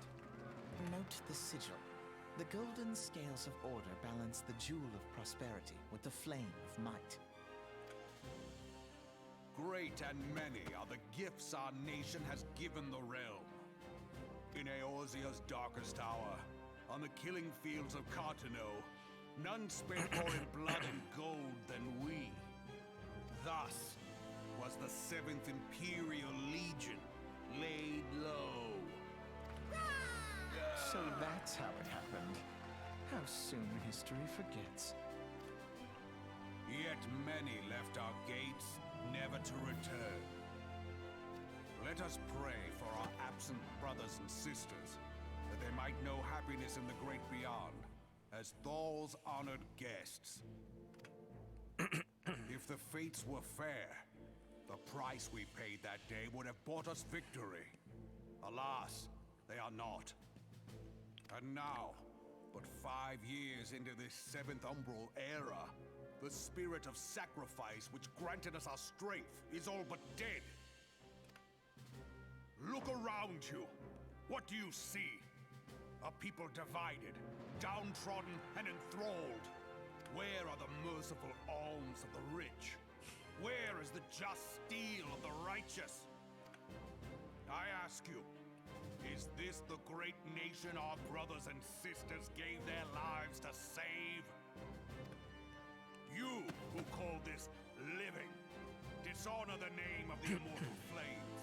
It is but a slow death. Our enemies surround us.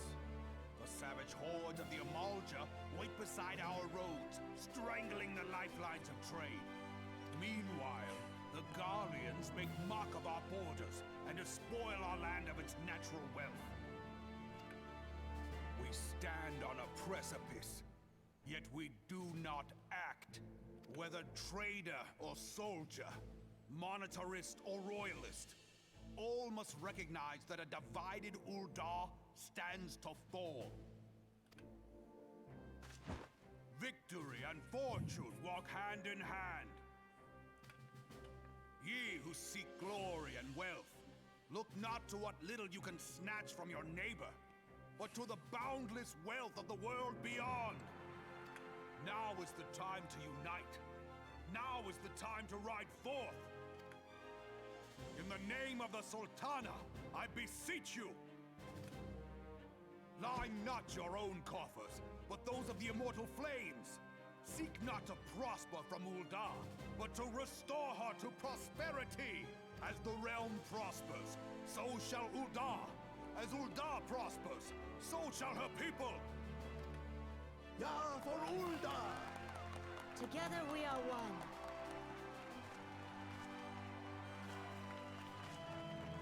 Your grace. Reborn?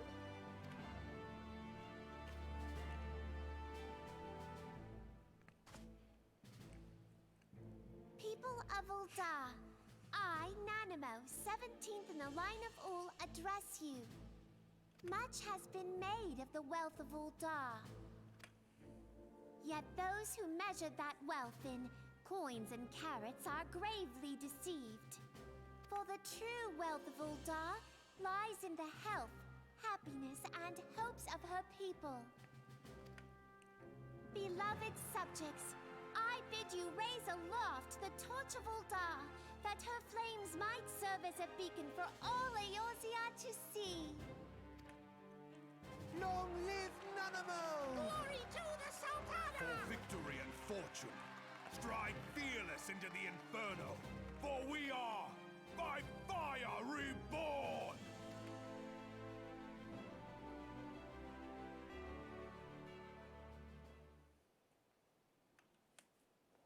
Forsooth! The time is now! I fancy meeting you again.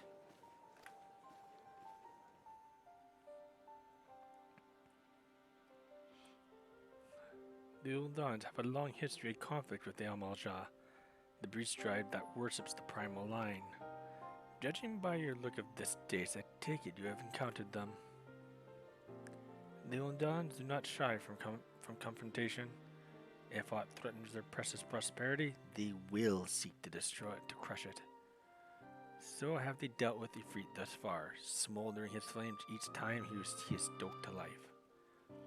Yet he is but one of several problems. Though they have been quiet these past 5 years, the Garleans have not gone away. Meanwhile, refugees continue to arrive in droves, and Uldar has no clear policy on how to deal with them. After all, not even the Sultanate's coffers are bottomless. And even assuming that they had the coin, resources will ever be finite. Which brings me back to the subject of Ifrit. It has been observed that the Amalja are summoning him with ever-increasing frequency. Every time they do so, the Uldan send their forces to smite the Primal. And though they invariably succeed, each victory is bought with blood. It is a war of attrition they cannot well sustain. Small wonder then that the Immortal Flames are eager to recruit more members. As at such a desperate hour, an adventure of your experience would be the most welcome addition to their ranks. For their sake, I hope that the Flame General struck a chord with you.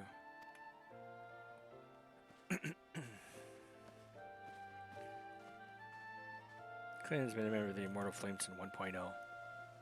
Interesting note, when Grand Companies first came about, there was a small glitch when it first came out, and where, regardless which Grand Company you've done, when you join Grand Company, you can join Grand Company, do Grand Company leaves to get you seals and whatnot, such as, yeah, right here, flame seals. I can show this right here. When you do Grand Company leaves or hand in items or crafted items, you will gain seals.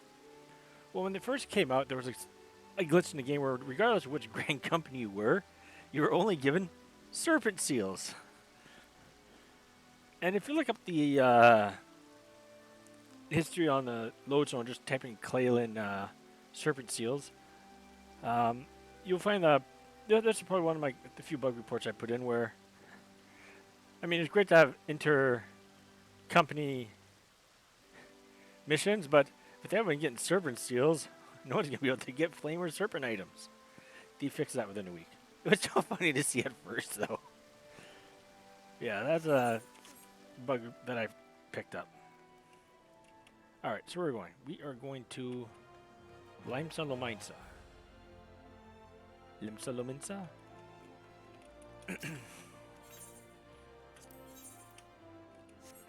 Let's just teleport.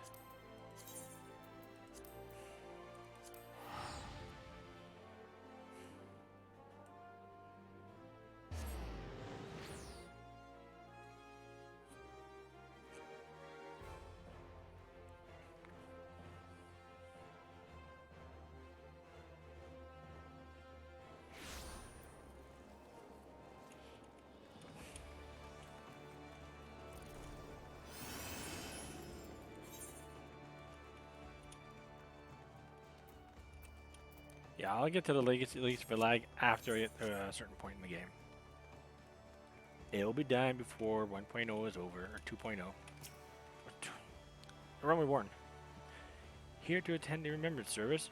Be quick, the Admiral is due to give her address at any moment. The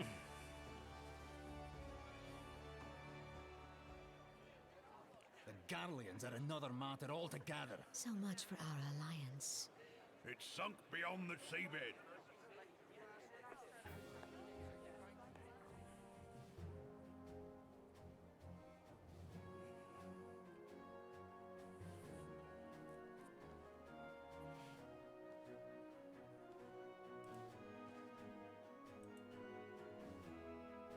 Brothers and sisters of the sea, hearken unto me.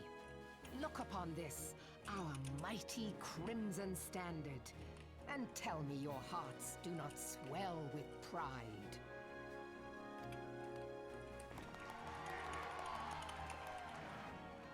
"700 summers have come and gone since our forefathers first ran aground in this fertile bay. In that time, guided by the Mother of Oceans, Limsa Lominsa has grown from humble fishing village to uncontested ruler of the 5 seas and beyond.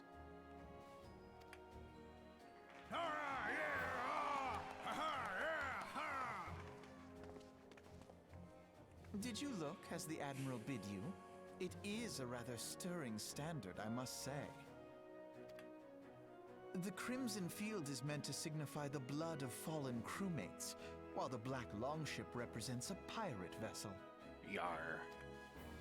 When the Garlean Empire marched upon Eorzea, we assembled beneath the Maelstrom Standard, and our grand company was reborn.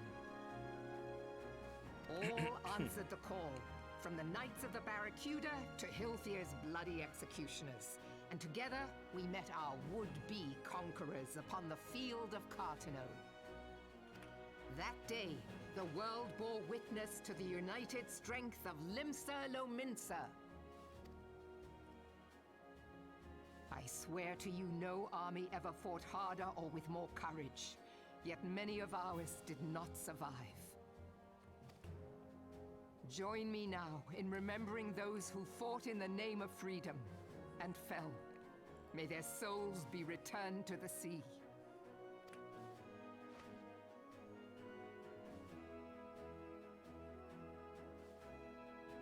Freedom.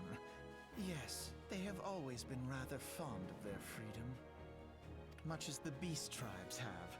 Small wonder. Beneath the surface, one would struggle to tell them apart. What a little shite. It has been 5 long years since the calamity struck. 5 long years of tireless rebuilding. Yet still the wounds of the calamity fester and weep. But when I stand atop the mizzenmast and gaze out upon our battered and broken vessel, I see an undying spirit. Did we not build all this from the wreck of the Galadian all those centuries ago? Shall we not do so again? Galadian? Yet there are those who would see this ship of ours sink beneath the waves of the restless Rotano. The Sahagin creep ashore seeking blood for their accursed god. Those fishbuck The Sahagin have risen? While the mines of Ogomoro spew forth kobolds who push ever south, despoiling our lands as they go. These savage beast tribes will be the first waves to crash against our creaking hull. And behind them swells the grim tide of the Garlean Empire. Even now the Curs fly their flags within our borders. Doubt not, but that they will be upon us ere long. We are well nigh surrounded. Yet there are those among us who would rather turn their swords against their crewmates than our cannons against our foes. How can we hope to repel our many enemies when mutiny breeds below deck? There is but one course left to us. One bearing that will bring us victory over the beast hordes and the Empire both, and see this ship safe to port. We must mend the rift the calamity has reopened twixt pirate and maelstrom, and stand fast with our adventurer brothers against the coming tempest. Mark ye well, a crew without unity is no crew at all. 'Tis but a mass of drowned men. To me, then, brothers and sisters of the sea, gather beneath the undying crimson standard, and pledge me your strength, your skill, your wisdom. And with the guidance of the navigator, this great vessel of ours shall ride the waves, till sea swallows all. Long live the Admiral! Gather the lads! Which kind of company did struck a chord with you and you joined? I'll follow ye to the 7 With Clalin, I went with the Flames. With Andine, I went with Twin Adders. And just tried something different, but I always found something with the Flames with Clalin. Fancy meeting you again.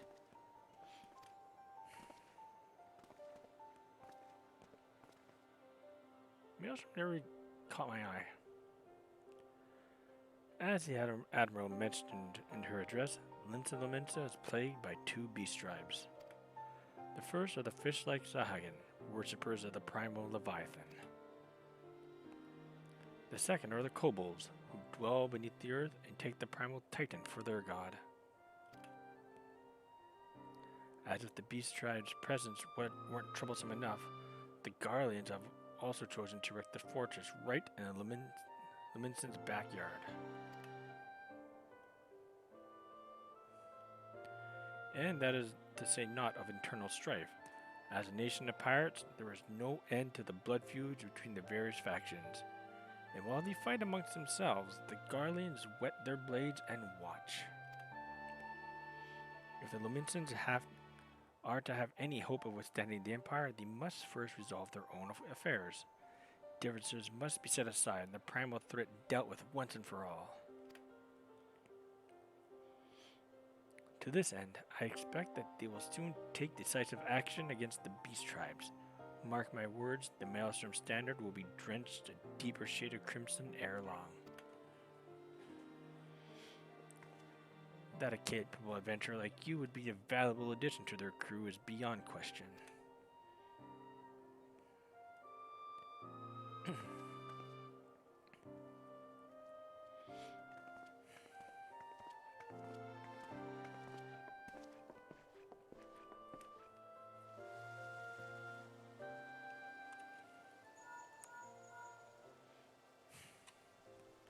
Clalin, this is Minfilia. You are well, I hope.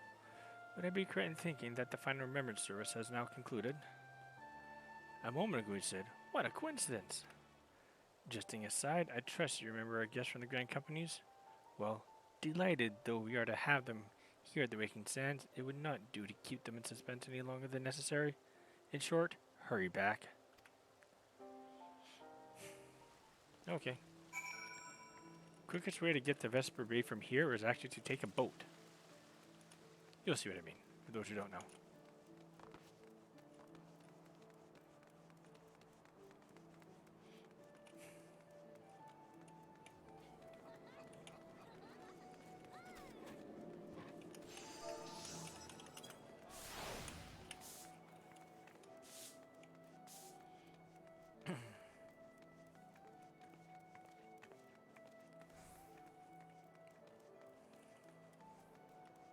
Now you could teleport all the way to Camp Horizon if you want, but in this case, I'm just going to take a boat. It'll be quicker.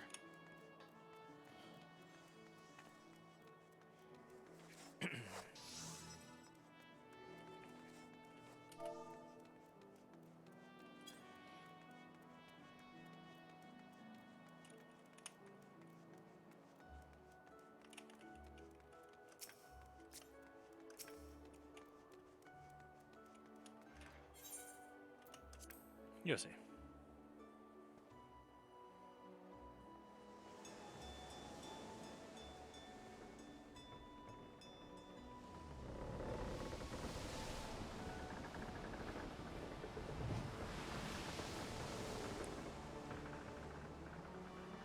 This brings us directly to Vesper Bay.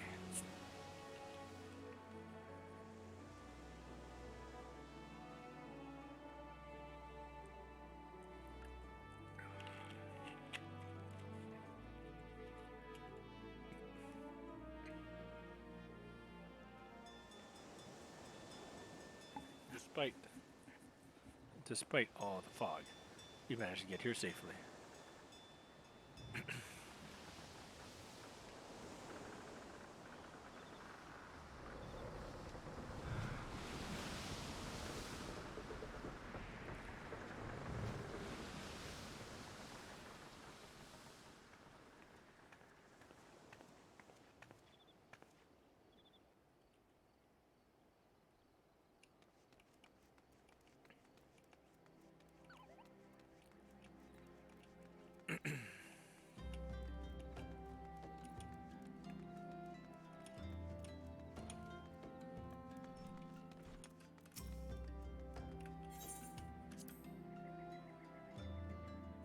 And like before, I'll just choose Flames as my Grand Company of choice.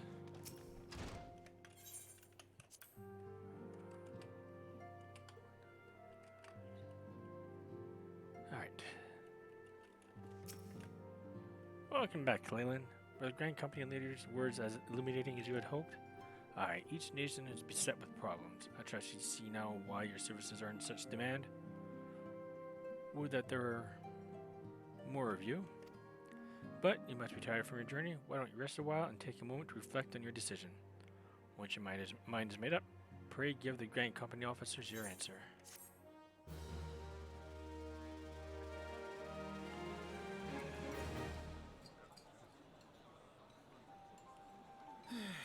gods only know what grand company our adventurer friend will keep.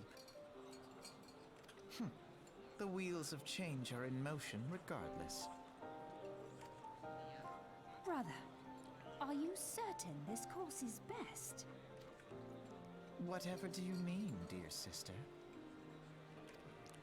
The so-called remembrance ceremonies were little more than standard waving rallies. As though the Calamity and Seventh Umbral era warranted scarcely a mention. Well, of course they were standard waving rallies. Since you are so observant, mayhap you noticed what mention was made of the Warriors of Light? None. I suppose they must have forgotten the heroes who spared Eorzea a fate worse than the Calamity? No, dear Alize, they haven't forgotten these details. They have elected to omit them. Deep are the wounds the Calamity inflicted upon Eorzea. So deep, in fact, that the realm still bleeds. Needless to say, the beast tribes and their primals do little to alleviate the pain. So, the task of salving Eorzea's wounds falls to the scions of the Seventh Dawn, with a little help from our friends, the Grand Companies. Remembrance will yield no remedy. If our world is to heal, we must put the horrors of the Calamity behind us. Our grandfather would never entrust the fate of the realm to despots who rewrite history to their convenience.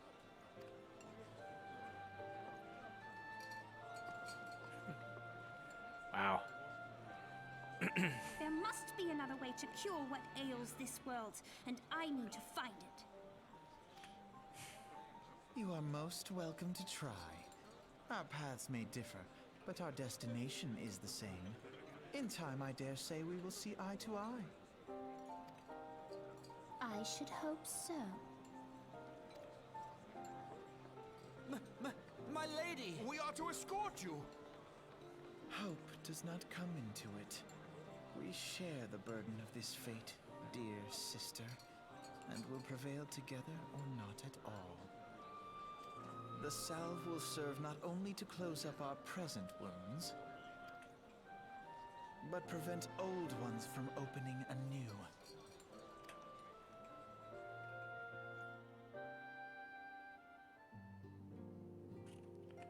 We're going to go with the flames as usual. Welcome back, adventurer. I take it General Raban's word kindled a fire within you? Excellent. I fear that the incident with the traitor may have soured your opinion of us.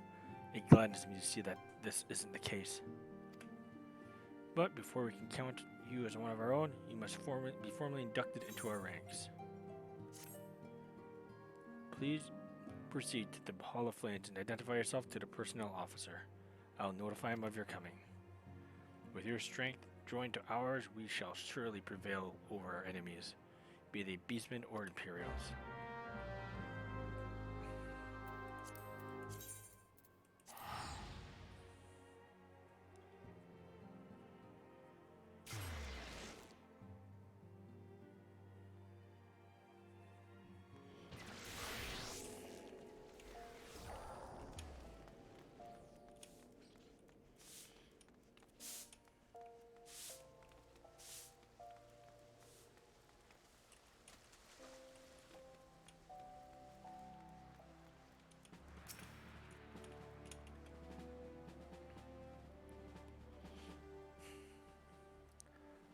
What brings you to the Hall of Flames this evening, adventurer?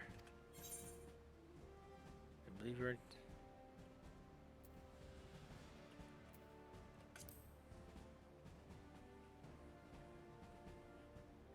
Ah, I thought as much. You are just as our man at the White Sands described. It is an honor to meet you, madame. Now, in order to formalize your... Sir!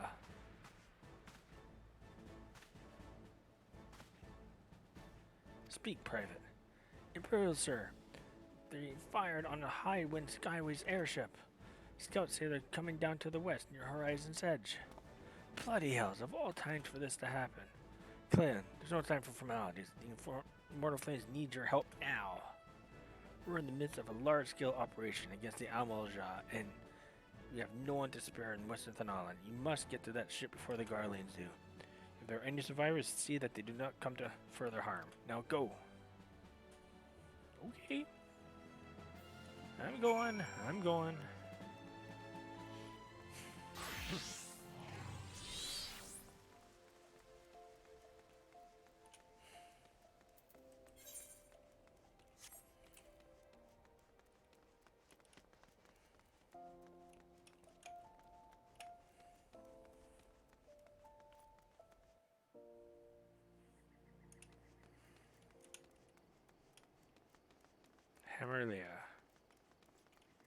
Hammerlia.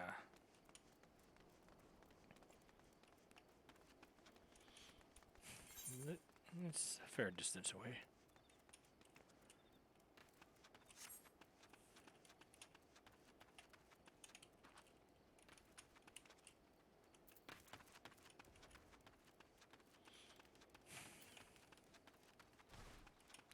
Yeah, look, it's Louis G. Ha, ha, ha.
Adventurer, what are you doing out here? No, wait, let's find some cover first.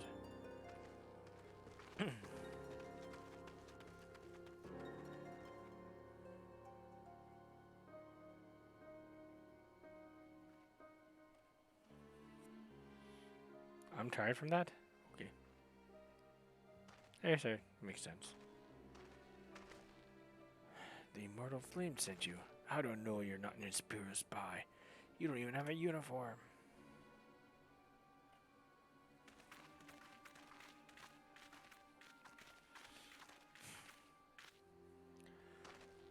Are you alright, sir? Our scouts reported the attack on your craft. We've come to rescue you.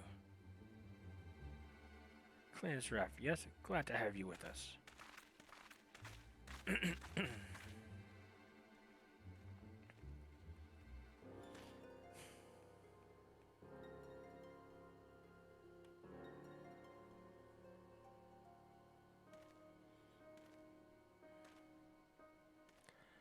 have not seen a craft of this design before. The trader Garland must have been busy. The Seekers of Magic are ours by right. They are not to be squandered upon the savages of this land. We're taking this craft back to the fortress. Dismantle it if you must, and bring the engineers. Someone must pay for Garland's crimes. They mean they take the ship back to Castor Meridianum along with your friend. Wedge, you have to help him. That fool of a Lalafell was hiding inside the tiny Bronco. Nice looking ship. Though not the best place to have taken shelter, I agree. It's the first ship we built since the Calamity. The first since Master Garland, well, since he went missing. After years of work, she was finally ready for her first test flight. And she was soaring. She really was. Till those bastards blasted her out of the sky. We attack on my command. Kill them quickly and save the Lalafell, if possible. Is that clear, Clalin? Show them what becomes of those who play with fire. Charge!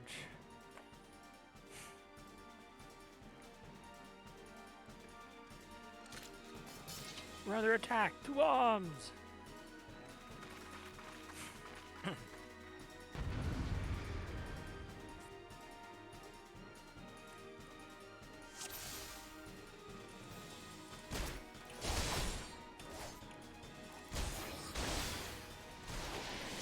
Give them no quarter flames. You next? Fine, you.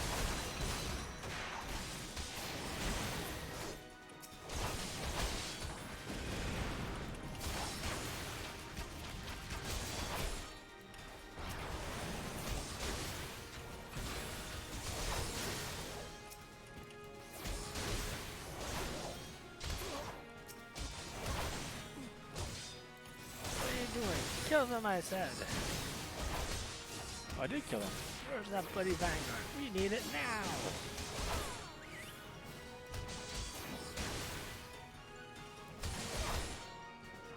That was...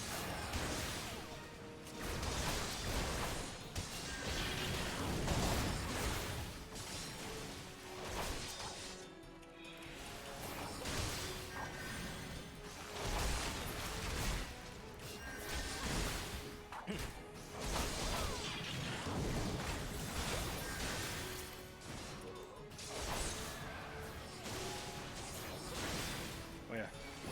Yeah. I'll put that on.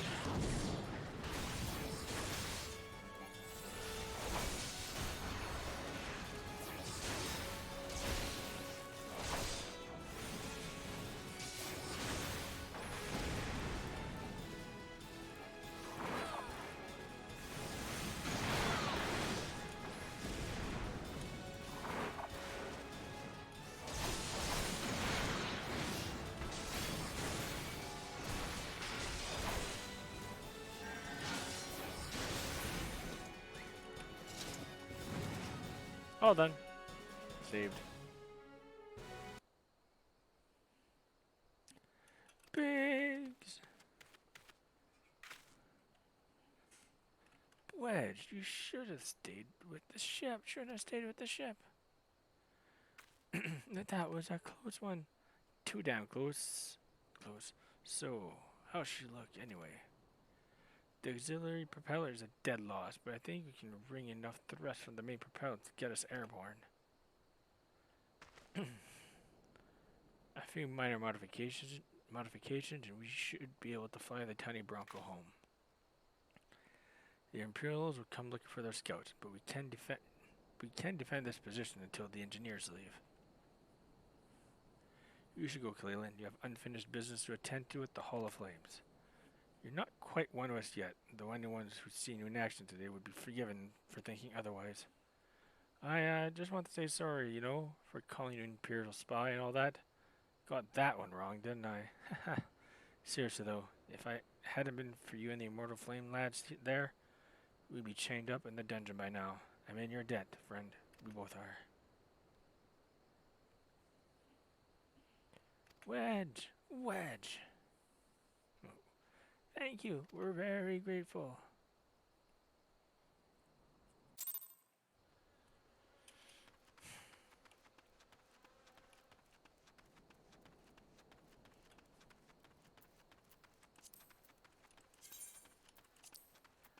I thought so. So let's take the easy route.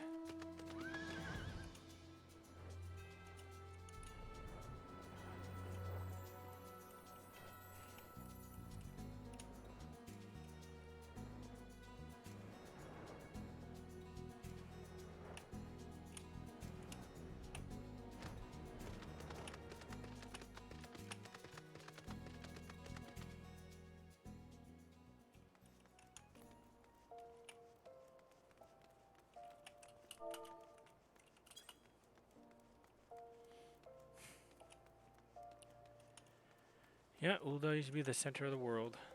Now it's them to Lamenta. But such is the way of things.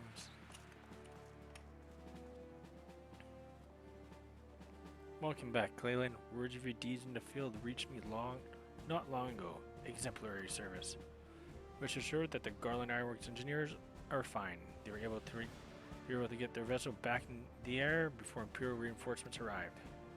Your willingness to assist us on such short notice is to be commended. Clearly, your reputation is well deserved. Well then, I believe we have some unfinished business.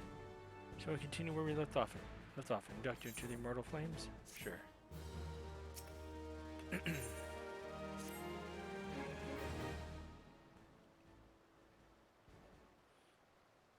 Are you ready, Clalin? Let us begin.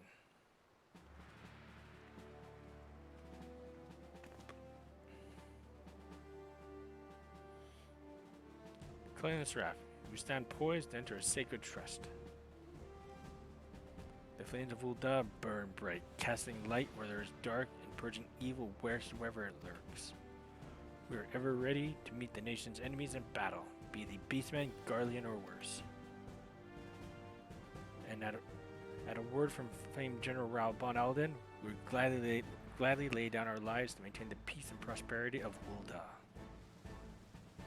To join our ranks, you must forsake all other nations. Only then you may commit yourself to the fire and be reborn as an immortal flame. Burn as one of us, Clalin, and together we shall chase the darkness from Ulda. Will you swear an oath to mark this occasion?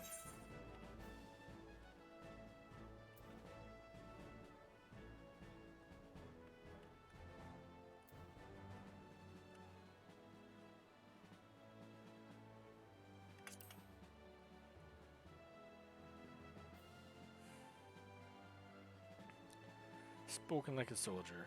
You will do well here. Very well.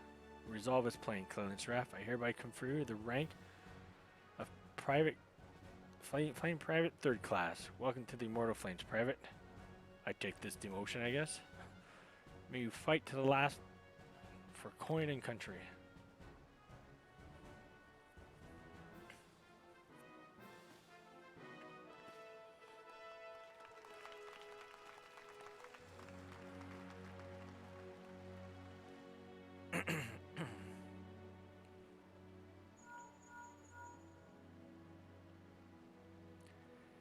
Can you hear me, Clalin? This is Minfilia. An officer of the Immortal Flames contacted me with news of your enlistment. Congratulations, Private Seraph. I have no doubt that you're eager to make the acquaintance of your new comrades, but I would ask that you pay a visit to your old ones first. Remember, though you're now Flame of Ulda, you are no less a scion. Pray return to the Waking Sands at the earliest convenience. There are some friends here whom I would very much like you to meet. We shall be waiting. Change your presence is required elsewhere. But before you leave, perhaps you can find a moment to speak with Commander Swift. He's not one to see new recruits go into the field unprepared.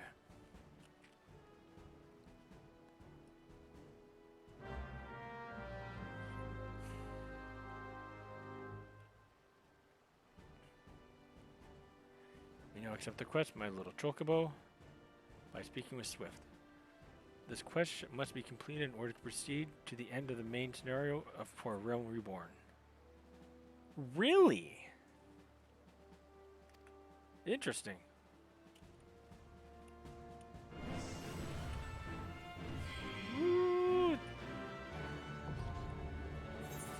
I better still be showing the proper... Yeah, still First Flame. First Flame Lieutenant. Right, I can either walk there, teleport, or I'm just gonna take a chocobo.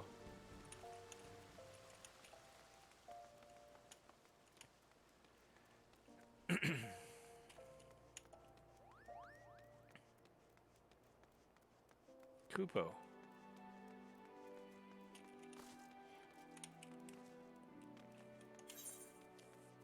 Yeah, I need more inventory space soon.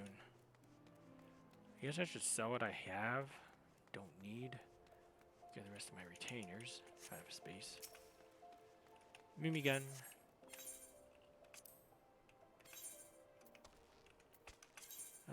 Vesper B. Thank you. Alright, I'm gonna use the washroom. I'll be right back, folks.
Ah, back. Hey, I took out here too.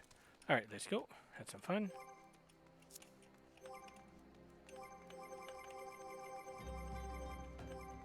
I don't know what that's doing. Oh, that's all. Okay.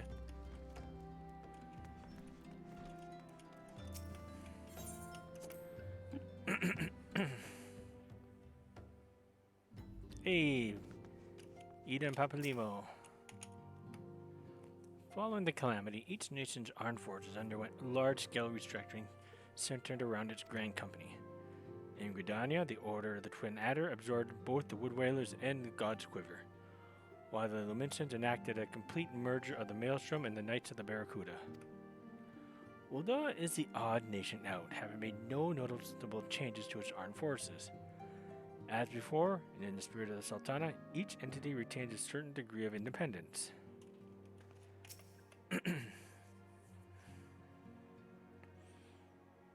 So let me get this straight. Let me have this right. You're an adventurer who's a scion and a flame. Golly, how do you keep track of everything? Must be fun pairing up with a lot of different people, though. Me, I'm always with Papalimo. Come to think of it, why am I always with Papalimo? The incident with the traitor still weighs heavily on everyone's mind, the Flame Generals most of all. And though we cannot be expected to know what evil lurks in the hearts of every man under his command, the revelation is nonetheless a devastating blow to his authority. Even so, it warrants saying that you should not let this tragedy color your opinion of the man. In all my years working with the Flame General, I've never had reason to doubt his capacity to lead.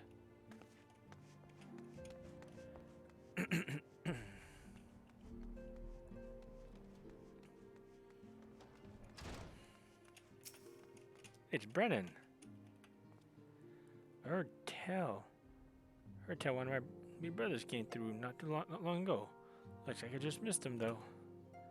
I ain't seen either one of them since the calamity. Didn't even know they were still alive. But after running into folk who swore they'd see me time and again, I reckon they'd have to be up there somewhere. I've been traveling and peddling in the hopes I'd find me brothers ever since. If you see a fellow what looks like me, let him know that Brendan's looking for him, would you? We'll continue to focus our efforts on investigating the Primals. The Amalja are not the only tribe that have succeeded in summoning its deity. Fate shall be thy guide, for our purposes become one. Once again shall our paths lead us here. Our city of learning is now naught but shadows. Ere the light of dawn breaketh, shall we follow whither the sand blows. It's Livian.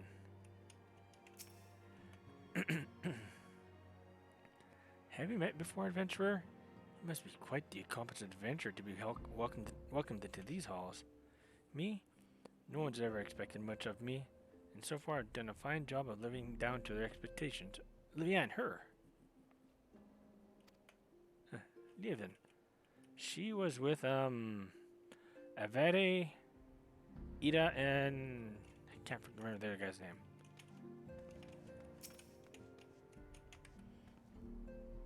I've been chatting with Persevians, and we both swear there was another member of your crew. We still can't figure out a way to prove who he was, but just you wait and see. It won't be long before everyone sees us for the heroes we is.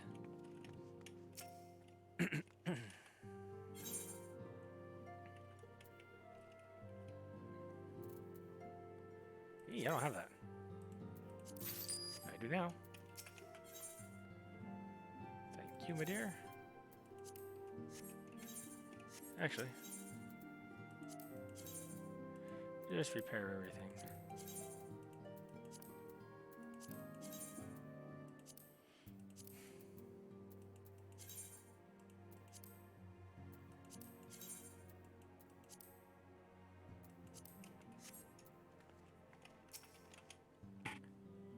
I hear you pledged yourself to a grand company. Me? I don't think I could do it. I never feel like one of them, no matter what the recruiters say. I'm not sure I grasp the purpose of these remembrance ceremonies. Whether remember or rewrite the past, what does it matter? It isn't as though you can repeat it. Our present-day enemies ought to serve as sufficient motivation, don't you think? The only lesson I believe we should take from the calamity is that far greater threats can and will appear. There's some truth in that.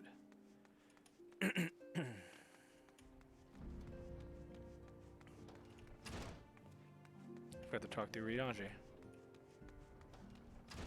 I think. Fate shall be thy guide. When our purposes become one, once again shall our path lead us here. Our city of learning is now naught but shadows. Ere the light of dawn breaketh, shall we follow whither the sand blows. Yeah, I think I already spoke with them.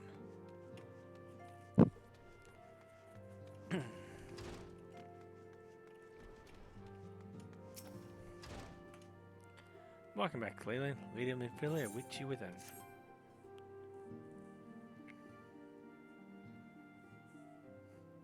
Welcome back. It seems you wasted no time putting your skills to work. How do I know? Why, the recruitment officer called to regale me with the tale of your heroics. The pride in his voice was palpable. We Sounds are truly fortunate to have you with us, Clalin. Now, when last we spoke, I said I wanted you to meet some friends. Did I not? Well, I neglected to mention that you have already met. Tataru, please show them in. This way, sirs. Thanks again for getting us out of that mess. We owe you our lives. I don't think we've properly introduced ourselves. I'm Biggs. And I'm... Gods, man, spit it out, will you? Wedge at your service. I'm pleased to say that Biggs and Wedge will be staying with us for a while. Magic-driven contraptions such as airship grow ever more vital to the city-states of Eorzea. As a neutral party, it was judged that we should serve as the keepers of this technology. Of course, for this, we needed the knowledge of experts, and so we requested the assistance of Garland Ironworks, who very kindly sent us both their finest engineers. Our happy family continues to grow. On behalf of the Scions, I bid you welcome to the Waking Sands.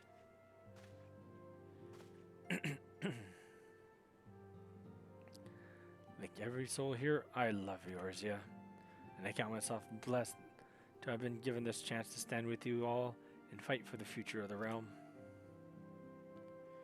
Never have I known such fulfillment, such happiness.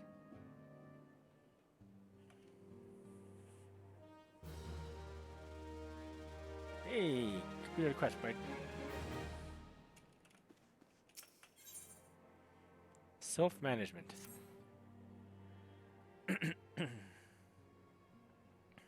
Now, having set aside the formalities, we have a favor to ask of you. Uh-oh. Urianger, have the documents arrived from the students of Baldessian? Aye, my lady. They arrived but recently.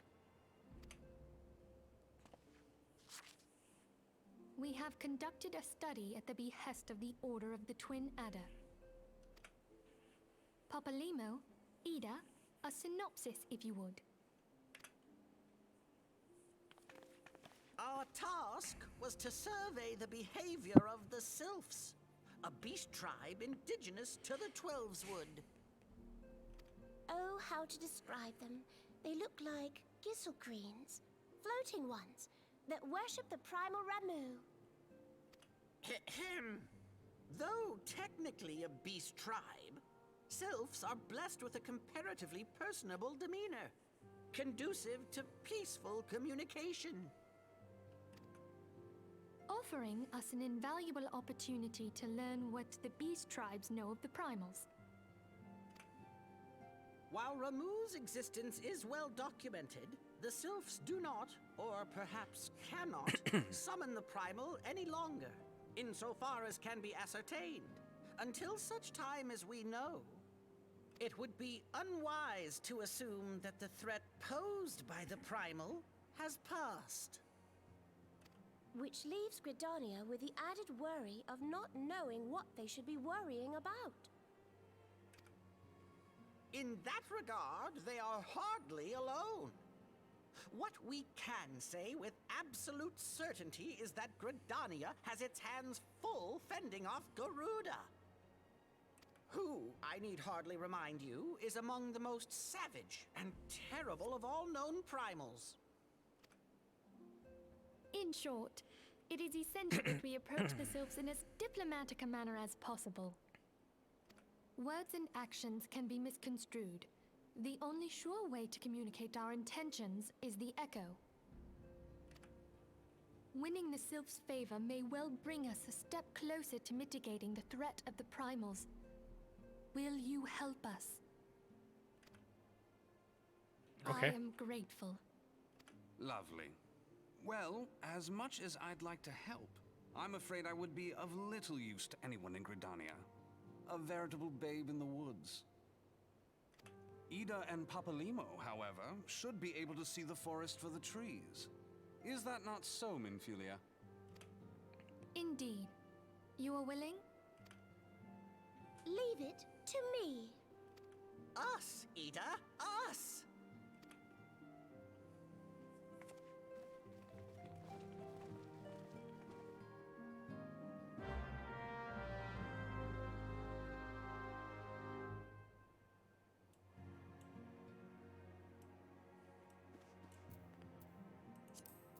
Gridania we go.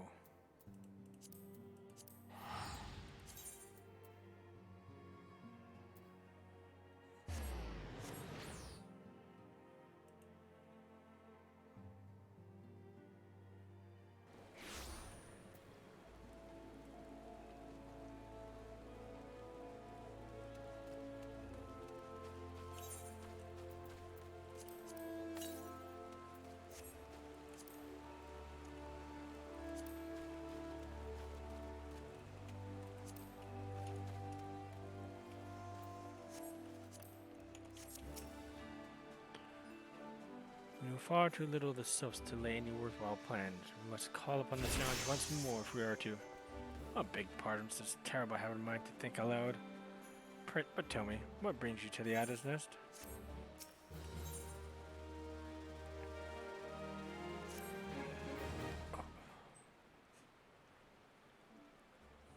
Hail, adventurer. I bid you welcome to the Adder's Nest. Do you seek to entwine your destiny with the Twin Adder?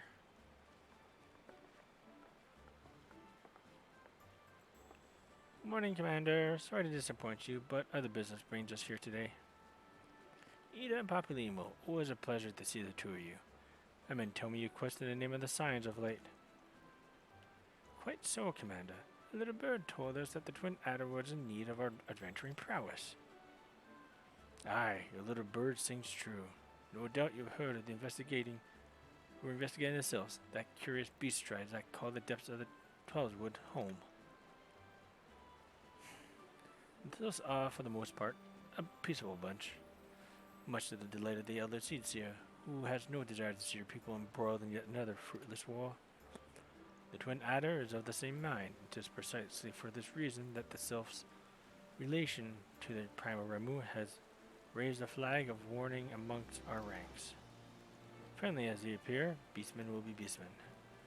Should there ever be a sliver chance that the summoning of the Primal might disturb the balance between Gridania and the Sophic tribes, it is a possibility we cannot ignore.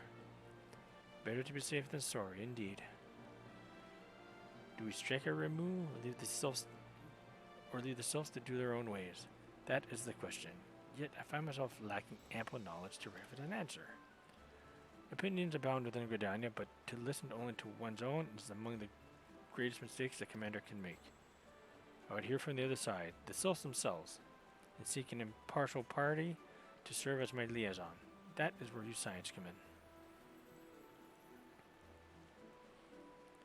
The Sylphs of Little Solace remain untempered, and have held many a productive dialogue with our people. I would hear their candid thoughts on their tempered brethren. That said, I urge you to exercise due caution. Sylphic tradition etiquette bear little resemblance to our own. It would not do to have any cross-cultural faux pas to get in the way of a productive parley. En route to Little Solace, you will come upon the Hawthorne Hut. Our officer stationed there can enlighten you as to how to win the Sylph's favor. May your expedition be a worthwhile one. A friendly palaver with the Sylphs? This should be a pleasant enough diversion. Our Hawthorne Hut, was it? Why, I believe the ferry departing from West Shore Pier should take us straight there. A friendly palaver indeed. I hope this will be as straightforward as you say, Papilimo.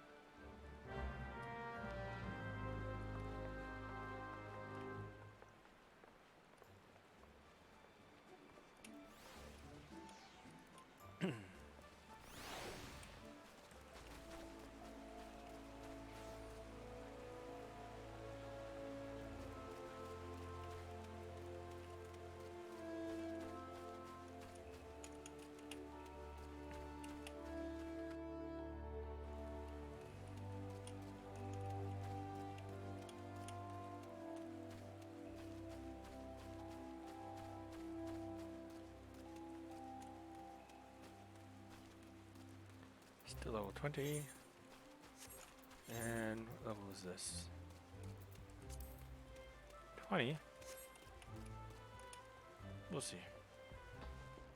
I may save that dungeon till later. I'm getting tired.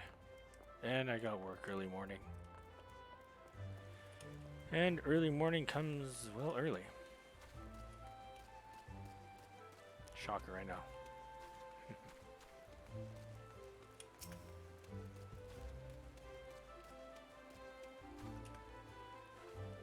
Aye, the ferry docked at the base of this hill will carry you across the lake to the east road.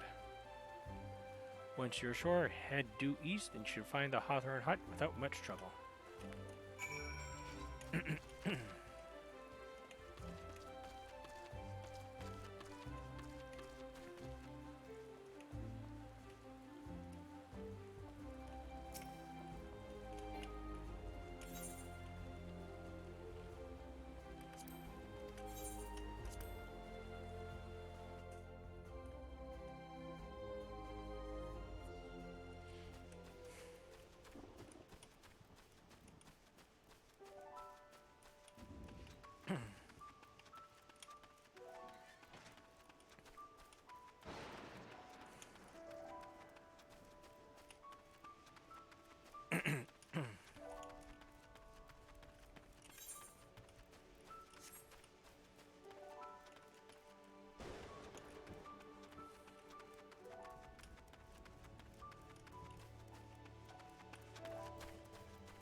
Oh, this nice path that's just conveniently left here.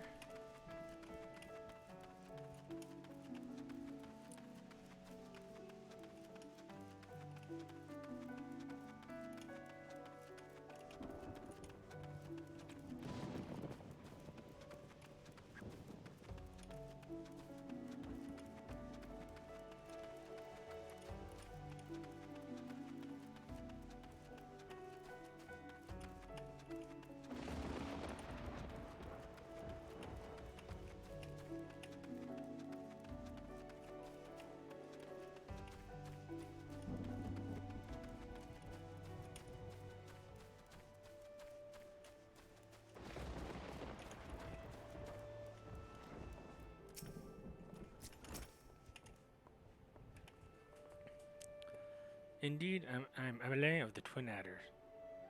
I understand you're to learn of the Sylphs, yes? For all their whimsy, they are a wary lot, particularly since the Empire's come to the Shroud. Earn their trust, however, and they're as friendly as any folk. They have their quirks, but so do we all, know? Would you know more, you do well to speak with the master of this hut, Rolf. He's forgotten more about the Sylphs than I'll ever know. Excuse me. Come learn anything about the Sylphs, have you? I'll tell you one thing, they're a peculiar folk. How peculiar, you ask? Well, let me just tell you. Beg pardon, friend, my memory's just not what it used to be. I've seen much and more in my adventuring days, and it's all clutter in my noggin now. Though I've shared my stories with those around the hut before, you might have more luck with them. The Sylphs? Yes, Father told me his stories plenty of times. What I've always found more captivating is how the concept of etiquette is almost completely alien to our own. You best not to underestimate them on account of their childlike looks, lest your face ends up a mess of glyphs, squiggles, and chocobo scratches. Tee-hee.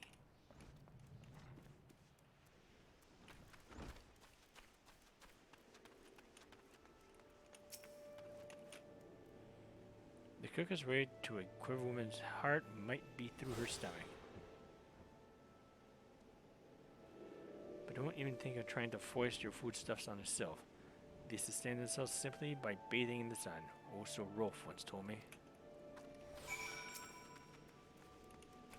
The Sylphs? Inveterate tricksters and troublemakers, that's what they are.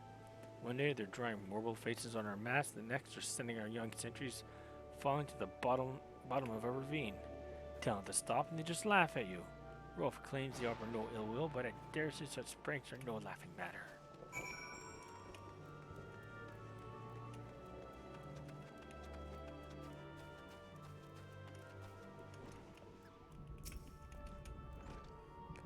Oh, of course. Hearing your stories about my stories has brought the memories flooding back to me. I feel like dancing. Yes, nothing brings people together quite like a little toe tapping. Estel told me long ago that dancing is a time-honored greeting among their kind.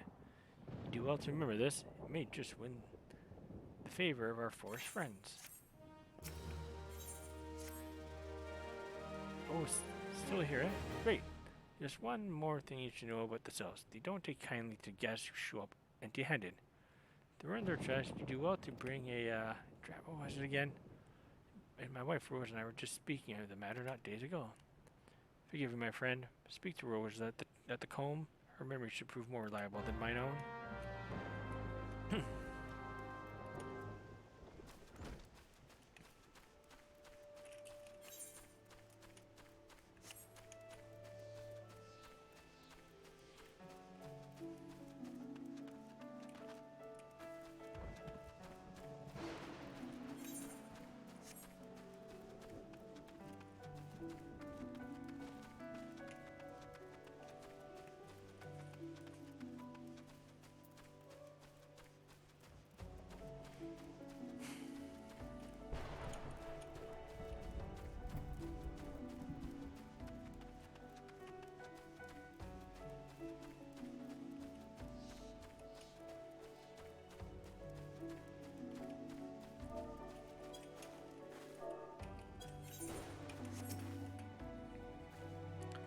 peace offering for the sylphs.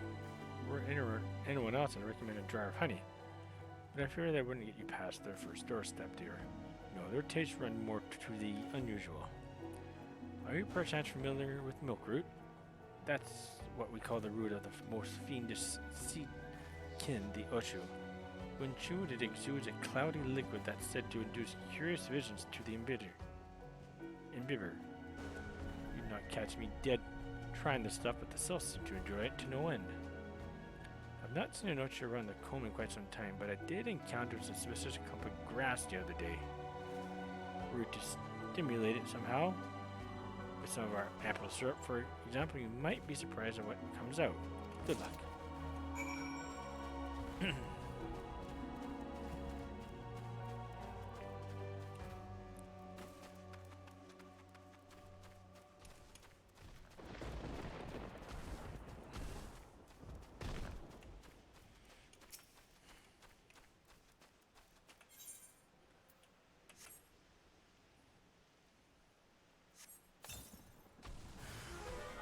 Ochu!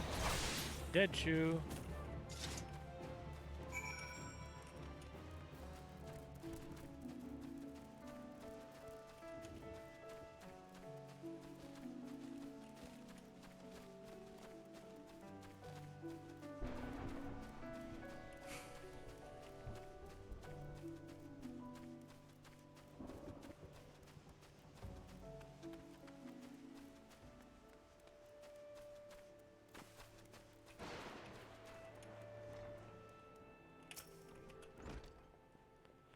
Ah, you're back. Was my wife able to direct you to a suitable offering? Milkroot, but of course, those quaff that cloudy stuff as quick as I do a flagon of mead. The effect's just about the same as well. Anyway, a gift of milkroot will have the sylphs calling you friend and sister the moment they lay eyes on it. Now let me wrap this up for you. I'm starting to feel a bit woozy.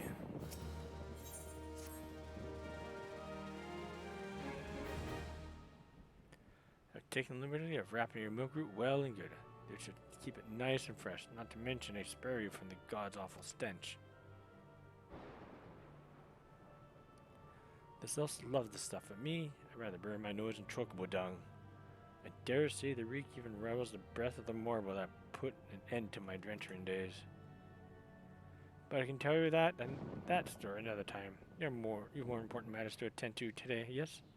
The sylphs are an eccentric bunch, but have shared their company enough to know that they're kind at heart. They'll not shun one whose intentions are true. May your parley be a fruitful one, friend, and do stop by on your return. There's a flagon of full flower mead with your name on it if you regale me with your adventuring tales. Before I forget, don't go trapazing off just yet. Amelie here would have a word with you. Travel in safety, friend, and do pass along my regards to the winged ones.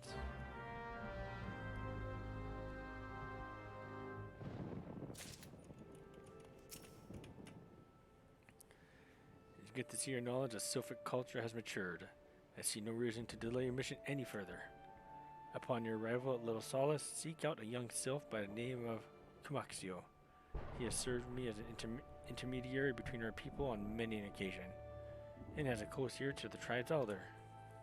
I see that hawthorn heart has furnished you with some of the malodorous root the sylphs so adore. I have something of far greater import for you to deliver.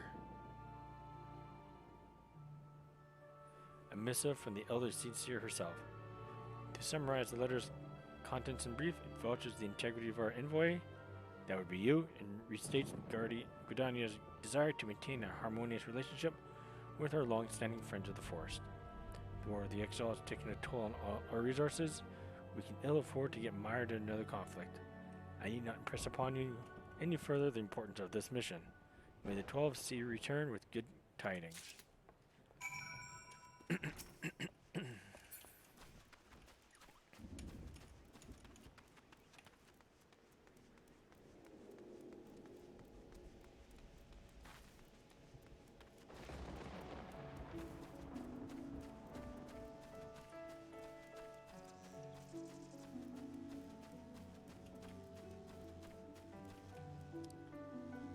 You know what?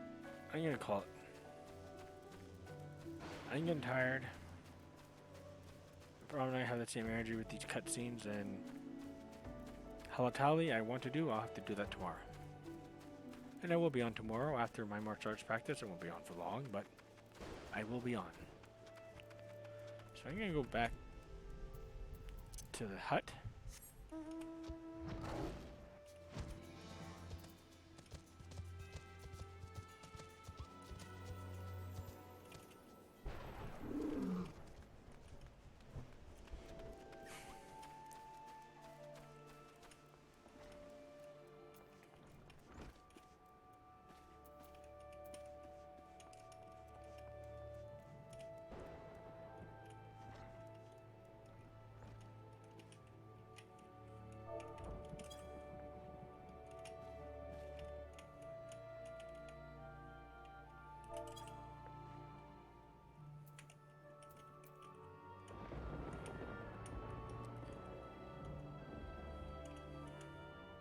Alright, so folks, I'm going to take off for the evening. I'm exhausted, I'm tired. I had a great time sharing this Clalin's tales with you. We'll be back again soon enough, regaling more of Clalin's adventures through Final Fantasy XIV. For those that like what you've seen, by all means, click on that like button. Or the follow button. I'd be happy to continue on going forward. YouTube would be click on like, Twitch follow. Should be updated in future content. And in saying that, hope you all have a great new year. Hope you had a great day. I hope the year continues to be well for you all. And we are going to raid someone. Who? I don't know again. We'll find out.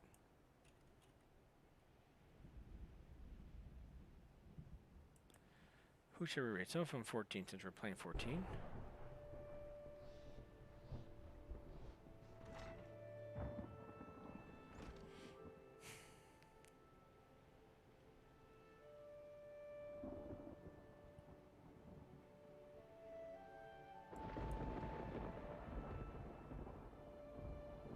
Someone that's not in the midst of a dungeon. This person looks like they are in the midst of doing A8S. Probably not a good idea at the bottom of them. Riley TM sounds interesting.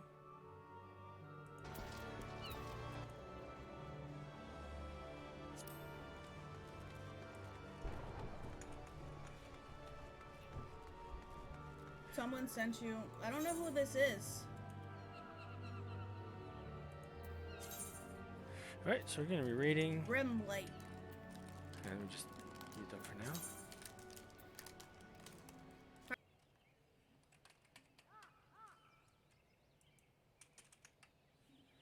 Hi folks, once again, thank you for joining. I hope you all have a pleasant evening. Hope you had a great day. Hope we have a great tomorrow. I'm going to get myself some sleep. I'm going to raid our new friend, Riley TM. And we shall see what tomorrow brings.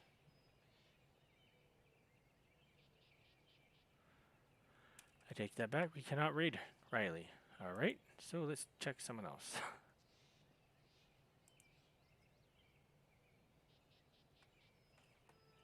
Spider Cider. There we go.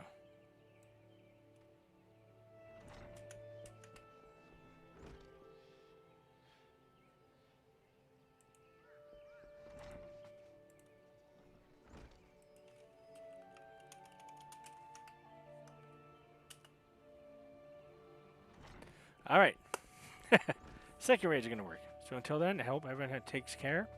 If you like what you've seen, click on like, click on follow. And I'll see y'all next time. Later.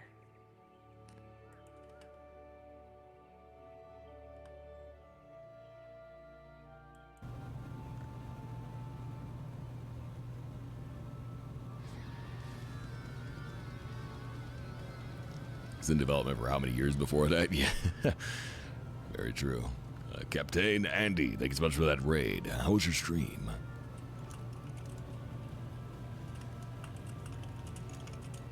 Ozali, thank you so much for that follow. Alright, Poke, you ready? We doing this? It's M to pour hard. If anybody wants to do Heavensward Anima Relic dungeons, yeah, let me know soon. We only got like one more run tonight. LDWZ, thank you so much for that follow. Good night so far yourself? Oh yeah. Yep, just cleaning up Heavensward stuff. Hanging out and chilling. I can understand old ones. Well, see, like, I think the problem is, Capitan Andy, thank you so much for that follow. I think the problem is that a lot of the new hats are using the same rigs as the old hats. So they're building it off of a template from the old ones. And since